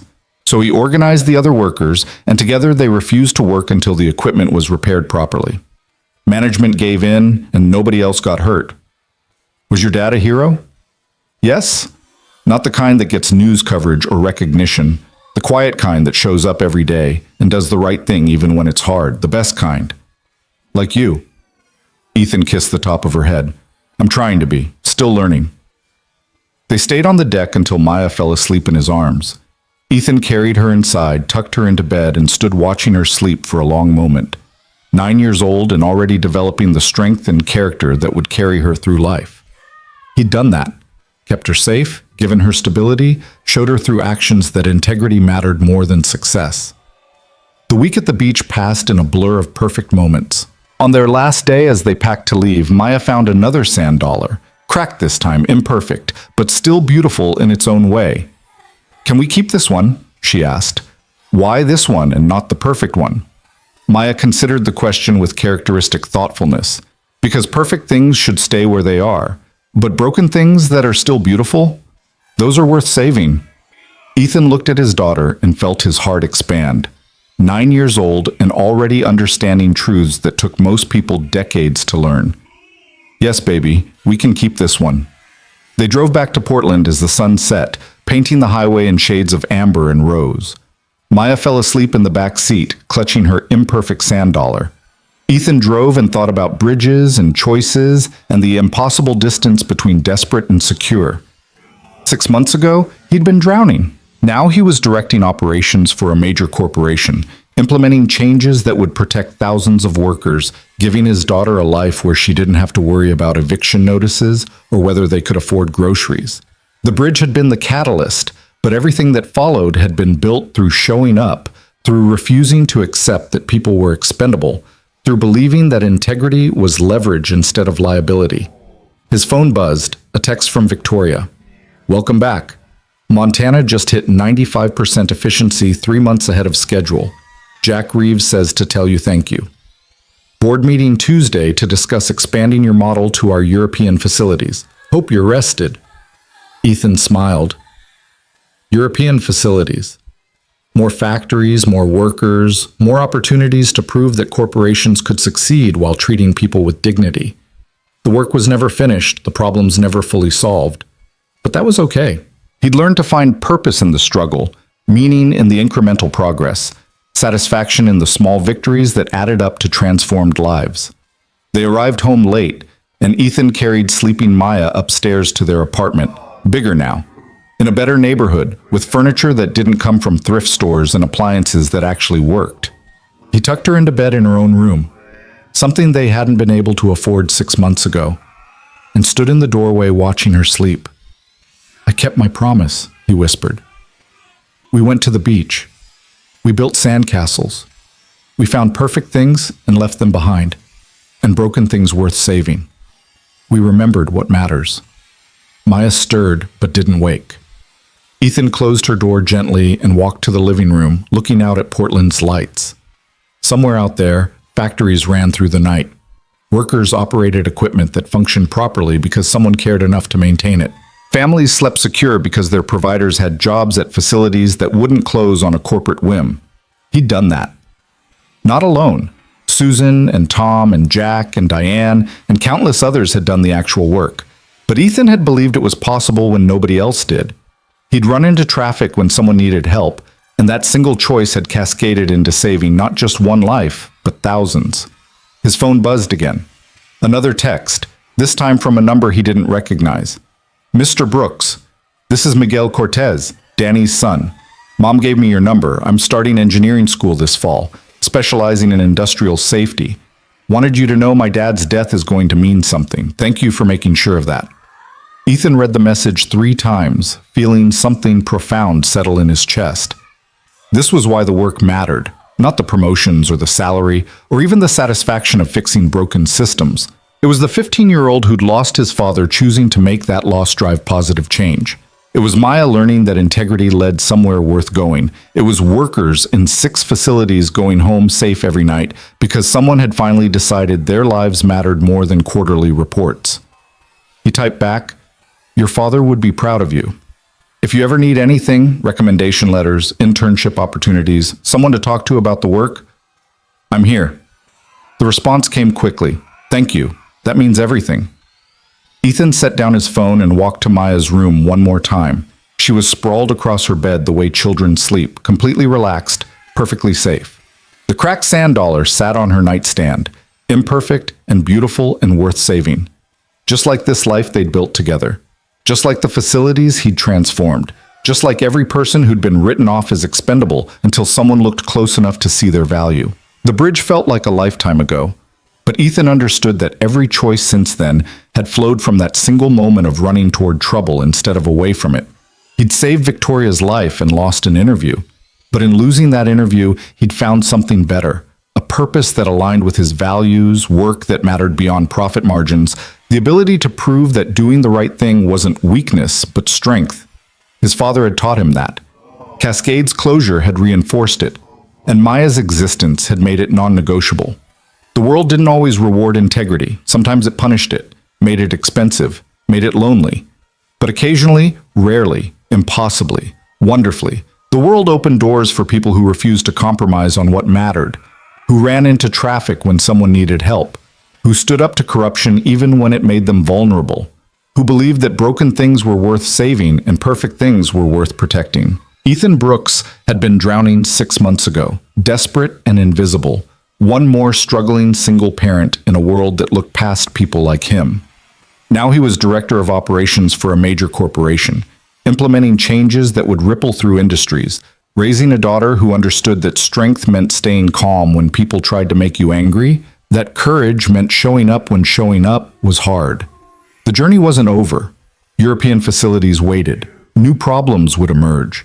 The resistance to change never fully disappeared. It just learned to be quieter, more subtle, more patient.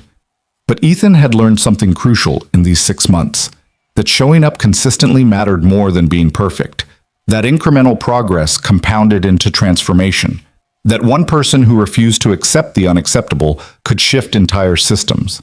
He was that person now, not because he was special or gifted or destined for it, but because when faced with an impossible choice on a rainy bridge, he'd chosen to run toward trouble instead of away from it. And that single decision had revealed everything else he was capable of becoming. Maya stirred in her sleep, murmuring something about sand dollars and starfish. Ethan smiled and whispered goodnight to his sleeping daughter, to the memory of his father, to the ghost of the desperate man he'd been 6 months ago on a bridge in the rain. Then he walked to his own room, exhausted and satisfied, and already thinking about Tuesday's board meeting, about European facilities and new challenges, and the endless work of building systems that protected people instead of exploiting them. Some people spent their lives wondering what they were meant to do. Ethan had found his answer in the space between seeing someone in danger and deciding to help. Everything else, the success, the recognition, the security, the meaning, had simply been the inevitable result of staying true to that first instinct. He'd saved lives, fixed factories, proved that integrity mattered, given his daughter a future worth building toward. And he'd done it all because one rainy morning, when faced with a choice between self-interest and helping a stranger, he'd chosen to be the kind of person who ran into traffic instead of past it. That choice had cost him everything he thought he needed, and given him everything he'd never known to ask for. The story could have ended a dozen different ways, but this was the ending Ethan had earned. Not perfect, not complete, but honest and hard-won, and pointing toward a future built on foundations that wouldn't crumble the first time they were tested. He fell asleep thinking about sandcastles and shooting stars, and the impossible distance between drowning and standing on solid ground. And when morning came, he would get up and do it all again, showing up, making hard choices, proving that broken things were worth saving and people mattered more than systems and integrity was the only leverage that lasted. Because that's what heroes did, even the quiet ones who never made the news. They just kept showing up, kept doing the right thing, kept believing that one person could make a difference. And sometimes, impossibly, wonderfully, they were right.